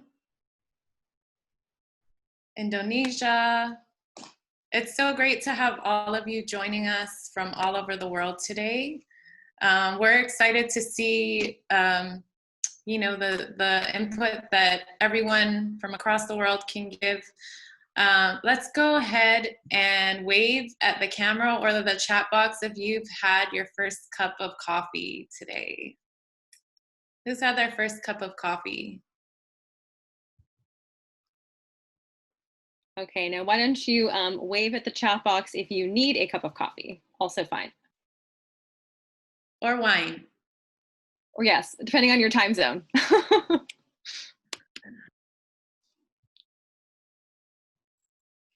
Many cups, okay, see some things come through. Many cups, yes, many cups. Okay, so we're gonna ask you in the chat box to go ahead and type a one word or one sentence takeaway from today's session. I think mine would probably be the building bridges and really listening that Maya mentioned, Dr. Maya mentioned, that resonated with me. Solutionaries. Our people, holistic wellness.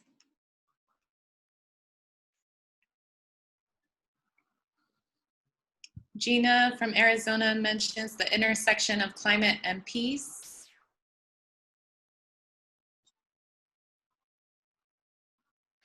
Mindful leadership, planetary health linked to human health.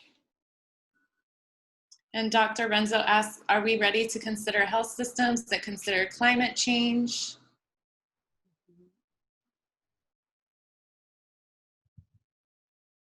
Yeah, David mentions post-traumatic stress to post-traumatic growth. I love that one too. We have the Silicon Valley of planetary health, something that all islands and all places can be. And Adora from Palau mentions proactive peace. I really like that one. Great. Okay, well next, these keep coming through. You can wave at the chat box. Oh, sorry, you can wave on camera or type in the chat box. If your organization or the place you work is rethinking what sustainability looks like after COVID. So if this is something that's come up for you, give us a wave or a thumbs up. And also free to type anything in the chat box as well. We can continue the conversation about that too. Mm-hmm. And so we still have a couple more of these questions left, but if I know that a lot of organizations are really either struggling with this or still having conversations around it. So if you think that you have something helpful to share, we'd love to hear that a little later. So in the chat box, go ahead and type the issue that you feel that your community most needs to tackle in 2020 to work towards a sustainable future.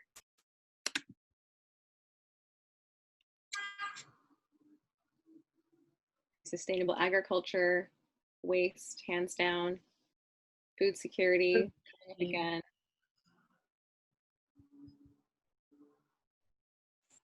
So I think I've seen four food security so far. Political will matching policy innovation, breaking down the silos. Yeah. Okay, we'll let these continue to roll in and we can continue the conversation, but now we want to hear from you. So you can let us know if you want to speak by raising your hand virtually on Zoom, and we'll call on you to unmute and share with the group. Please start by saying your name, where you're from. You can tell us a little about the work that you're doing to create a more sustainable future. We just ask that you keep your comments to under a minute to give everyone time to speak. We want to recognize several other Obama leaders here and ask them to briefly share about the incredible work that they're doing. Right. Maybe first we can hear from Amalina, if you're on.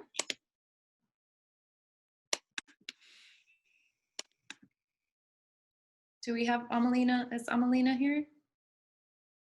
Actually, maybe we can give Ameline a second if she's logging back on. But actually, I have another colleague who might have to hop off later, so wanted to hear from him. But have Arturo calling in from New York to share a bit about the Climate Strong Islands Declaration. Just speaking of island wisdom and some of the discussions we were having earlier. Arturo, if you wouldn't mind opening up and sharing with us. Thanks, Breanna. How you doing? Can you hear me? Oh yeah, we can hear you. Yes. So New York City is a city of islands. Don't forget that. But I'm Puerto Rican and Cuban, so islands are very much a part of my makeup. And I've had the pleasure of working with Breanna and Austin a bit over the last year. I work for a foundation, the New York Community Trust, which is New York City's community foundation. But I also run a national program through the trust.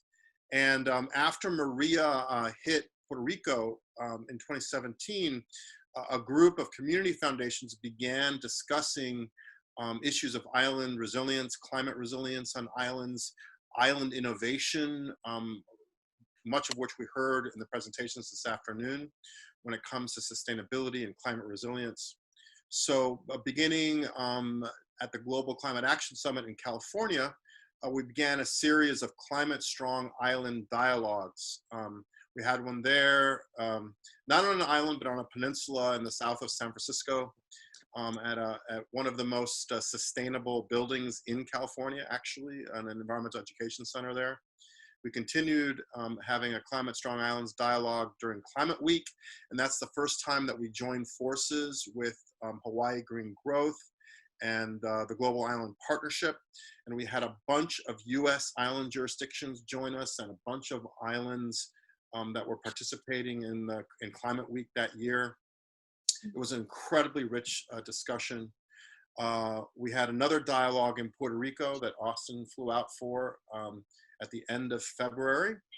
And in preparation, one of the things that emerged from the Climate Strong Islands dialogue in New York was the notion of doing a declaration focused primarily on US island jurisdictions, but also taking the spirit of a lot of the global island dialogues that have been happening. So we put out a Climate Strong Islands declaration. If you Google it, you'll be able to find it on various websites. We put it out for signature at the end of January. At the time that we had the dialogue in Puerto Rico, we were at 66 signatories. Now I think it's up into the 80s signatories of different types of island organizations. So I wanted to sort of, Breanna asked me to share about that. Right now, there's kind of an informal network of US island jurisdictions called the Climate Strong Islands Network. And it's in the process of being more formalized, and probably by the end of the year, that network will formally launch. So thank you, Breanna, for that opportunity to sort of share that information. And I'm sorry, I do have to leave at 9 o'clock, which is why she sort of put me at the top of the line. Yeah, no, thank you so much for sharing, Arturo. And I think this is definitely the group that would want to hear more about this declaration and this work. So it really resonates. Thank you so much.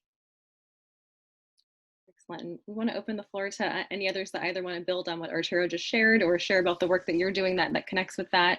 I think we have a couple other Obama leaders on the call. So I want to call Gafar from Palau, if you're here, if you could share with us. Gafar mentioned over-consumerism and lack of local food. Gafar, are you still on? If not, I also saw Sammy from CNMI. Hi, Cara. Hi, everyone. Can you hear me? Yes. Can you hear me? I'm here. Hi, Okay. Gafar. Hi. Sorry. Good to reconnect with everyone, and thank you, everyone, for this opportunity to report from Palau. Thanks, Austin. It was a last-minute thing that I was able to join. So to share a few things, I know we're all affected by the pandemic in some way. So here at the Ministry of Health in Palau, we're working with the leadership to try and get make sure that we're remain COVID-free. I know that CNMI and Guam are the two jurisdictions that are affected in the North Pacific. So our thoughts and prayers to you as you continue with the fight against the pandemic. But really interesting discussions today. Thank you, Renzo. We're actually in the same community group. So hopefully we'll be able to discuss more about the connection between health and the environment. Palau, we've recently and fortunately got out of a 15-month dengue fever outbreak. So that just tells you how impactful the climate change effects are on not just human health directly, but also in terms of other diseases that are vector-borne. So there's always that huge connection between human health and the environment. So those are some of the challenges that we're facing in the small islands. I'm sure it's the same with other jurisdictions around the Pacific. But this is a great reconnection for all of us Obama leaders, and to share these ideas. I really love the solution-based thinking, progressive discussions on looking forward, but of course inspiration from. So thank you for the opportunity, and I will look forward to more fruitful discussions in the future. Thank you. Palau has really been such a leader. I know that we often look towards Palau for wisdom on sustainability, because Palau has been such a leader in protecting environment and for our region. So we're really grateful to your community for that. Let's see, is Sammy here? Hi, yes, I was unmuted by the host. I didn't even have to do any work. But happy everybody. I'm Sammy from Saipan. Today was such a great session. I've been on every week, so it's hard to pick a favorite, but today was definitely up there. I've spoken before, but I do work in public health, and it's kind of nice to, like this panel especially really talks about the health of the planet and the health of the people, and how sustainability matters, and keeping all of that strong and moving forward. And so I'm really excited to continue working towards those goals and seeing hopefully a future that is thinking about climate and health and our health systems, and how we can do better. So, thank you. Now wait for folks to jump on. We also want to welcome anyone else. Please raise your hand if there's something that you want to share. Just we'd love to hear about the work that you're doing in your community or organization. So please also feel free to type in the chat box or raise your hand virtually if you want to have the mic for a little bit as well. I might ask Stuart Sarkozy Banassi, if you're here, I would love to hear about the work that you're doing with islands and cities and resilience in all forms, if you could share with us as well. Okay, thanks, Stuart. Great, thanks, Bree, and hi everyone, and thanks for letting me say just a few words. First, the last hour has been incredibly inspiring, and there were so many pieces that resonated with me in the work that I've been doing in a few different areas, and congrats to CIS and everyone that's been involved and all the speakers. It's hard to even say what was the most impactful as we think about it.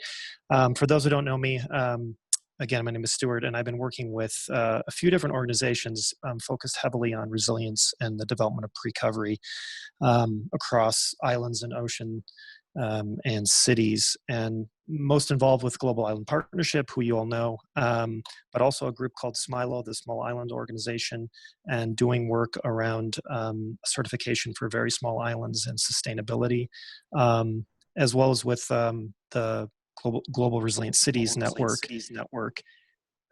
And that combination, of course, allows you to really talk about all the holistic resilience factors that we're looking at for islands as a whole, and kind of whole island health and resilience. But when you have a heavy urban footprint on islands, it's also something that even with COVID, as many of the speakers said, trying not to lose momentum, trying to keep the cultural, social, environmental pieces moving, and in some cases bringing more of that in because it's a better way. And so those kinds of mixtures of how to handle the resilience on islands is something that's we've been working on. I did want to let everyone know that for the first time, the Global Resilient Cities Network has opened up with a Cities for Resilient Recovery platform, and I can throw the link in the chat or give it to one of the hosts. But that is the first time that the kind of exchange and network sharing and solutioning that's been done in the network is being open to cities and communities of all sizes. And we have asked the Global Island Partnership also be a special partner to that. And so that's a way to sort of look at urban footprints, which often people don't do separately and within the islands as well. And I know many of you have those kinds of issues around plastics and health and waste sanitation. So I'll just stop there. And what an amazing hour, and I'm super glad to be listening in now too. Thanks, Bree. Well, thanks so much, Stuart. Thank you. As folks are kind of jumping on or thinking about things that they want to share, we do have a couple of questions that we can ask just to get you thinking about ideas that I think we'd like to hear or that may be helpful to folks who are in this session. What sustainability initiatives are working well in your community right now? Or maybe just working well for your organization, especially during these times. And that's not the only question that you're welcome to speak to, but that is a question that came in. And then maybe as folks kind of ponder on that question, I'm going to see Kate Brown, I think if you wouldn't mind maybe sharing from the Global Island Partnership perspective, just about some of the things that we've heard today or about the work that you're doing. Hi, thanks, Bree. Yeah, I just wanted to say this is a really awesome thing. I've been on every conference, actually. We're at University of Guam as one of our members, so I really want to give a shout out to them for rethinking and doing this. I think this is part of the whole idea of resilience and sustainability is adaptability. So great work and great session. So in the Global Island Partnership, we're working with, you've heard a few things that we're doing actually from other people, but we're also last year launched a new initiative with Hawaii Green Growth and others, including, it includes Guam, focused on kind of working with the islands that are early leaders on implementing sustainability, generally the Sustainable Development Goals, so it's linked to the global UN process. But and so we've got about 8 islands involved, so Hawaii, Guam, Curacao, Bonaire Island, the country island, and some others I've forgotten, Seychelles and Grenada, and trying to help them kind of learn from each other about the process of both of implementation. What does sustainability look like in each of their places, because it's kind of unique? What are their own ways they're doing that? And we look forward to kind of over the next couple of years working with more islands on that, because there is a growing kind of movement in the island space on sustainability and these issues. And then also engaging others as we move forward. So we'll continue to share that. And again, just amazing work, everyone. Yeah, I'm really inspired as well. Thanks so much, Kate. I was going to Anne-Marie or Haldra Rogers. I was going to ask either of you if you'd be willing to talk about the ecology of bird loss research project that you're doing, which is interesting because on Nihi, Guam, we just did a live that focused on native birds. Yeah, sure. I can say a little bit about the project. I know Haldra is on here too, so she can kind of jump in and fill in. So the ecology of bird loss deals with how Guam's forests are changing in the presence of the snake and in the absence of almost all of our forest birds.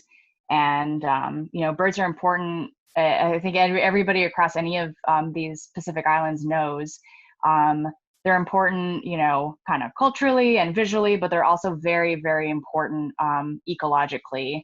And we're seeing that our forests are changing drastically without them. And so kind of, I guess the million-dollar question, right, is how do we put Guam's forests back together? How can we get some of these birds back? What can we do in their absence? And so, yeah, that's something that Haldra and our whole group has been trying to tackle. And I think one of the most exciting developments recently is just incorporating a little bit more social science work into that as well. Kind of incorporating people's values and how that moves restoration forward. Because we've seen in the past, there's a lot of like kind of conservation dollars that are being thrown around between different institutions and like government agencies and the military. And when when the military does restoration, there isn't always a lot of room for community input into that. And so that's something that we've been trying to kind of incorporate and even like kind of link towards some of the military restoration that's happening. So yeah, did Haldra have anything to add to that? Sure. Yeah, thanks, Emery. That was a great intro. And yeah, there's a ton more Emery could share about all the research she's been doing on the effect of invasive ungulates, also on the forests, and interest in ethnobotany and understanding how people use the plants and such. So I think a couple of points that I wanted to add in. First of all, this conference is awesome. I'm in Iowa right now because I can't be out on the islands because of COVID for the first time in a very long period, many years. I'm not out there in the summer, which is tough. But I get to actually be part of the sustainability conference, which so that's I guess a silver lining, if you will. I think Anne-Marie started touching on the fact that there's a ton of opportunity for community involvement in restoration. Like the situation on Guam is a pretty sad situation with all of these native birds that used to be there and aren't there anymore, but we actually have an opportunity to bring some of the birds back in the future. And I think being able to think about how we could do that across the entire island, what role people could play in it, as opposed to it just being something that the feds do on military land. I think that there's a vision that would involve everyone that would be really exciting. I think one of the other things that I would love to see more of is linking CNMI and Guam when we think about restoration. A lot of the issues are the same across the two islands, but for some reason that there's often this kind of big gap between the CNMI and Guam. And I think one of the things I really liked about today's session was that it linked islands all across the Pacific in a wonderful way, in like one community. And I think kind of starting regionally, linking CNMI and Guam, and then across and then building up, I think there's a lot of promise. And then the last, I made two more little points I want to make. One is that I was at the World Biodiversity Forum in February in Switzerland. And I think for some reason, biodiversity kind of, when we think about sustainability, biodiversity it's in there, but it's not usually the main part of any of the focus of those discussions. It's usually climate and energy. And there are definitely ways we can solve the climate problem and the energy problem that don't actually help biodiversity. And so I think we need to make sure we're thinking about the whole system, including biodiversity, more as we think about sustainability.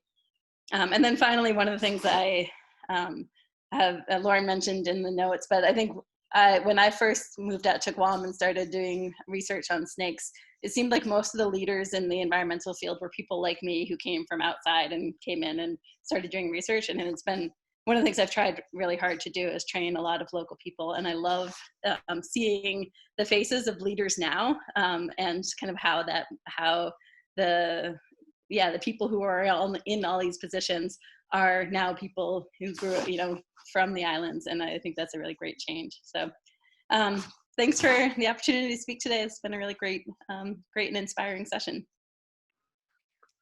Thanks so much for sharing those thoughts. I'm just going to chime in because Nihi also does work around educating children and their families about native birds and the importance, both culturally, culture and ecology kind of go hand in hand and are not exclusive of each other. And so that's one way that Nihi is working to really help kids understand what the native birds are, why they're important, and to be able to recognize some of the native birds that we can still see flying around and right outside our windows. So we're excited about, and a lot of the native birds you can still see in Saipan. We don't have, I guess, the variety that Saipan does. So it's really nice to be able to visit there. And Sammy, do you have any thoughts on that?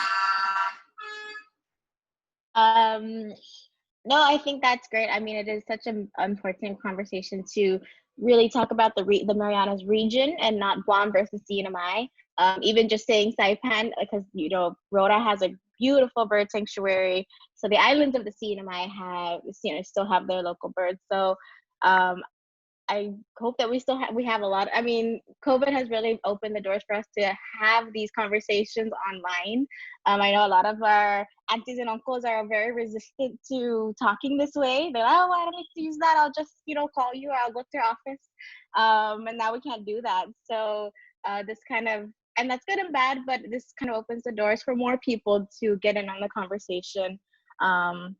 Which is really crucial in moving forward and talking about things like making sure that biodiversity is included and thinking about public health and climate change and ideas that we might not have because we work in, our sectors that are so specific. And then we are open-minded to these things that just are like, wow, we can change the world. I wanted to see if Sefa Munoz can speak. I believe from Guam, but working on your PhD in Hawaii. You can share a bit about your work. It seems like it builds on nicely what was just being shared by other folks as well. Let me just turn off this extra sound over here. Aloha, hafa it's nice to meet with all of you guys. I really resonate with what Haldra and Anne-Marie were saying. They work with the birds. I'm with the sea turtles, so I'm out here getting my PhD.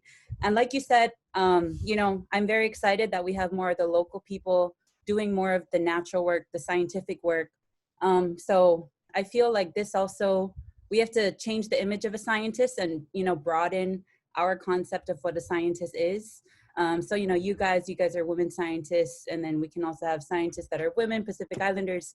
So we can just broaden that whole range. And, what I learned in Pono science out here in Hawaii, the indigenous people, they were scientists from the beginning, right?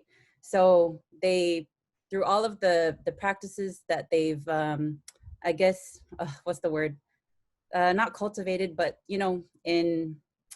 I'm so sorry, I'm losing the word, but I guess to improve on their skills and, their practices, it took time and it took trial and error, and they developed it to where, it spanned for thousands of years. So I think that's speaking in and of itself, and it just really ties in with the theme for the conference. But yeah, thank you for having me. And thank you guys for your leadership. Very inspiring. Great. Thanks so much for sharing. And I think it's really great to hear from all in a row, really incredible women leaders and scientists. Actually, I thank you for sharing that, and just all the things that that come together, bridging traditional science, new ways of science, and all of these things that are important to, actually, I was just thinking back to some of the themes that many folks were sharing, including Maya and others, but looking to our past to look to the future. And I think that sums up really nicely in what you just shared. So thank you. Do we have any other folks that want to share or jump in? I know we're getting towards we were going to keep the Zoom open just a little bit longer. So I just want to see if anybody else wants to jump in and share about the work they're doing or make any comments on what was already said. Karen, you unmute? Okay, I wasn't sure if you were speaking for a second. There we go. I think that Elsa wanted to share some thoughts about native trees and the Texan. Yes. Yeah. Okay. Yeah, sorry. I think I had plugged in my headphones and wasn't speaking in them. Okay, so I was especially captivated to see, like, for instance, how the culture was really connected with the food in the first presentation. And that's kind of something I've been doing for my research, like looking in particular to one endemic, critically endangered species here on Guam and Aleutian, which is Cerianthus or Hudson lagu. And for my research, I also looked into Yap and Palau, where they still use the tree, where they still can use the tree for canoes and building. And that traditional knowledge was amazing, like to see how even not just like knowing which birds are in the trees, the bats, how they pollinate, like the flowers, but also how they traditionally cut down the trees and carve them for canoes. Like even if they're too small, they have ways to widen them. So, and also the relationship with Letetzen for my research is that actually Cerianthus used to grow there and was used in Freycinetes, they was used for timber, and we don't really know anymore how it was used because it's so long ago and it's become so rare, the tree. But I think there's about 130 plants growing at Letetzen, and I've been talking with traditional healers and other traditional knowledge holders how they still use the place. And there is so much knowledge that is still there, and there are native plants, endemic plants that are being used by traditional knowledge holders. And I think also in this time we can reflect on like what trees do we have around our house and how were they used, or how can we still use them today. And many of them have traditional medicinal uses and can be used in that way. Just, yeah.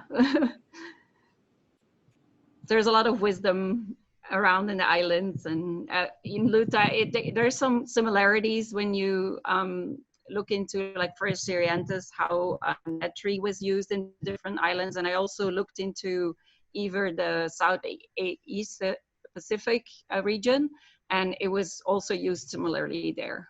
So. Thank you for sharing, Elsa. And I know, Joni, that you've done some community education work around Latexan as well.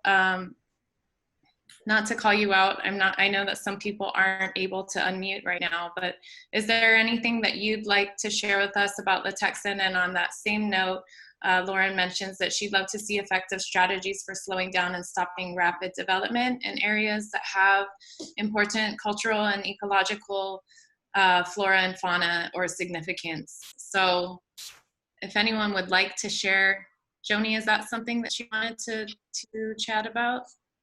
Can you hear me? Yes. Yes, okay. Well, Latexan was important to me because of mainly coming from a use of natural resources position. It was a pristine limestone forest, and one of the last remaining pristine limestone forests on our island. And it was important that it be preserved, and that was the initial mission for that forest, according to Fish and Wildlife. It was supposed to be a place where we could bring back the birds, you know, after the snake had been taken care of and so on. Unfortunately, it was given by U.S. Fish and Wildlife to the military for a firing range. And so that was very disappointing, and it really hurt a lot of our residents, especially the ones that have a direct history and ownership to the land, connection, a deep connection. So I think in terms of today's presentation, especially by Dr. Soetoro, she did mention, it was about peace. And I think that my connection to her message is that we need to devote more of our curriculum to educating our young people about our history, our political history. Too often, I teach science, so in marine biology, chemistry, but more often it comes up in my marine biology course where I mentioned something about our indigenous science and our control over our resources. And sometimes we even talk about engaging in local, in our politics and so on. But one thing I notice is that there isn't that much knowledge about decolonization. I think the terms get mixed up. I think my students and even some of my relatives are a bit confused about the definitions and where we're going with self-determination. So I think that we really need to concentrate on putting that more into our curriculum. Along with that, educating our students about our natural resources, bringing them out into, well, I hope we can bring them out more into field trips and so on to enjoy what we have left of limestone forests, what we have left of coral reefs. And I think when you bring students out, the kids out into those environments, they develop firsthand knowledge, of course, and then appreciation, and then stewardship. So I think if we can right now we're really at the cusp of something that can change. And I think if we incorporate more of those things into our local curriculum, like you're doing with Mihi, you're trying to do that already. And I think that, you know, if we do that more with our DOE, Department of Education curriculum, I think we can see some success in moving toward peace. So if we understand where we're going politically, where we came from politically, where we're going politically, how we're going to, you know, view our natural resources, how to take care of them, and I think that we can make that connection and have a bit more say about where we're going with our island. I think that we can move along toward that path toward peace and international peace. I hope that helps. I made that connection in my head today, so I think that this was a great session today. Yes, thank you so much for sharing those thoughts with us, Joni. I know that we're fairly close to wrapping up, but are there any other thoughts that folks would like to share? Go ahead, Sefa. Like Joni Kerr said, it all depends on the children, and you know what you're doing with Mihi too. So I believe it was last panel when they were saying that we really have to cultivate the minds of the children right now, and they really are the hope of the future. And I'm so sorry. But you know, education is so important, and I feel if we have this well-rounded, I guess, classroom, so to speak, like Joni Kerr said, and exposing them to these experiences and giving them ownership of what they have on their own islands, I feel like that's what would, you know, cultivate an inclination to protect what they have and their resources. And by then, you know, we're creating a generation that really cares for their island and wants to protect it in any way possible. Thank you. Thank you for sharing that. That is so important. We were just talking about this on Mihi the other day, that connection to place is really the starting point for people to care about doing better for a place, and that it's really important for kids to first be connected to something that they really love or an experience that means a lot to them. So thank you for sharing that. That's such an important point. Do we have anyone else that would like to share? So if we don't, I just want to say Saina Ma'asi for joining the Island Sustainability Virtual Conference this week and for staying online to connect during our virtual networking reception. It was really a great discussion here today and an honor to be one of your moderators. I definitely echo that. Really inspiring to hear about the work happening with all of you, and hope we can stay connected and collaborate, and that you can connect offline with some of the folks that you heard from today on different Zoom channels and different ways to stay connected. There's so much overlap in everything, I feel like folks were sharing. So we're almost at the end of time. We'll leave the Zoom open for another couple of minutes, I think until halfway through the hour. So maybe another 5 minutes or so for anyone that wants to just stay on and continue the conversation. And with that, I think Cara will share with us a bit about the next session next week.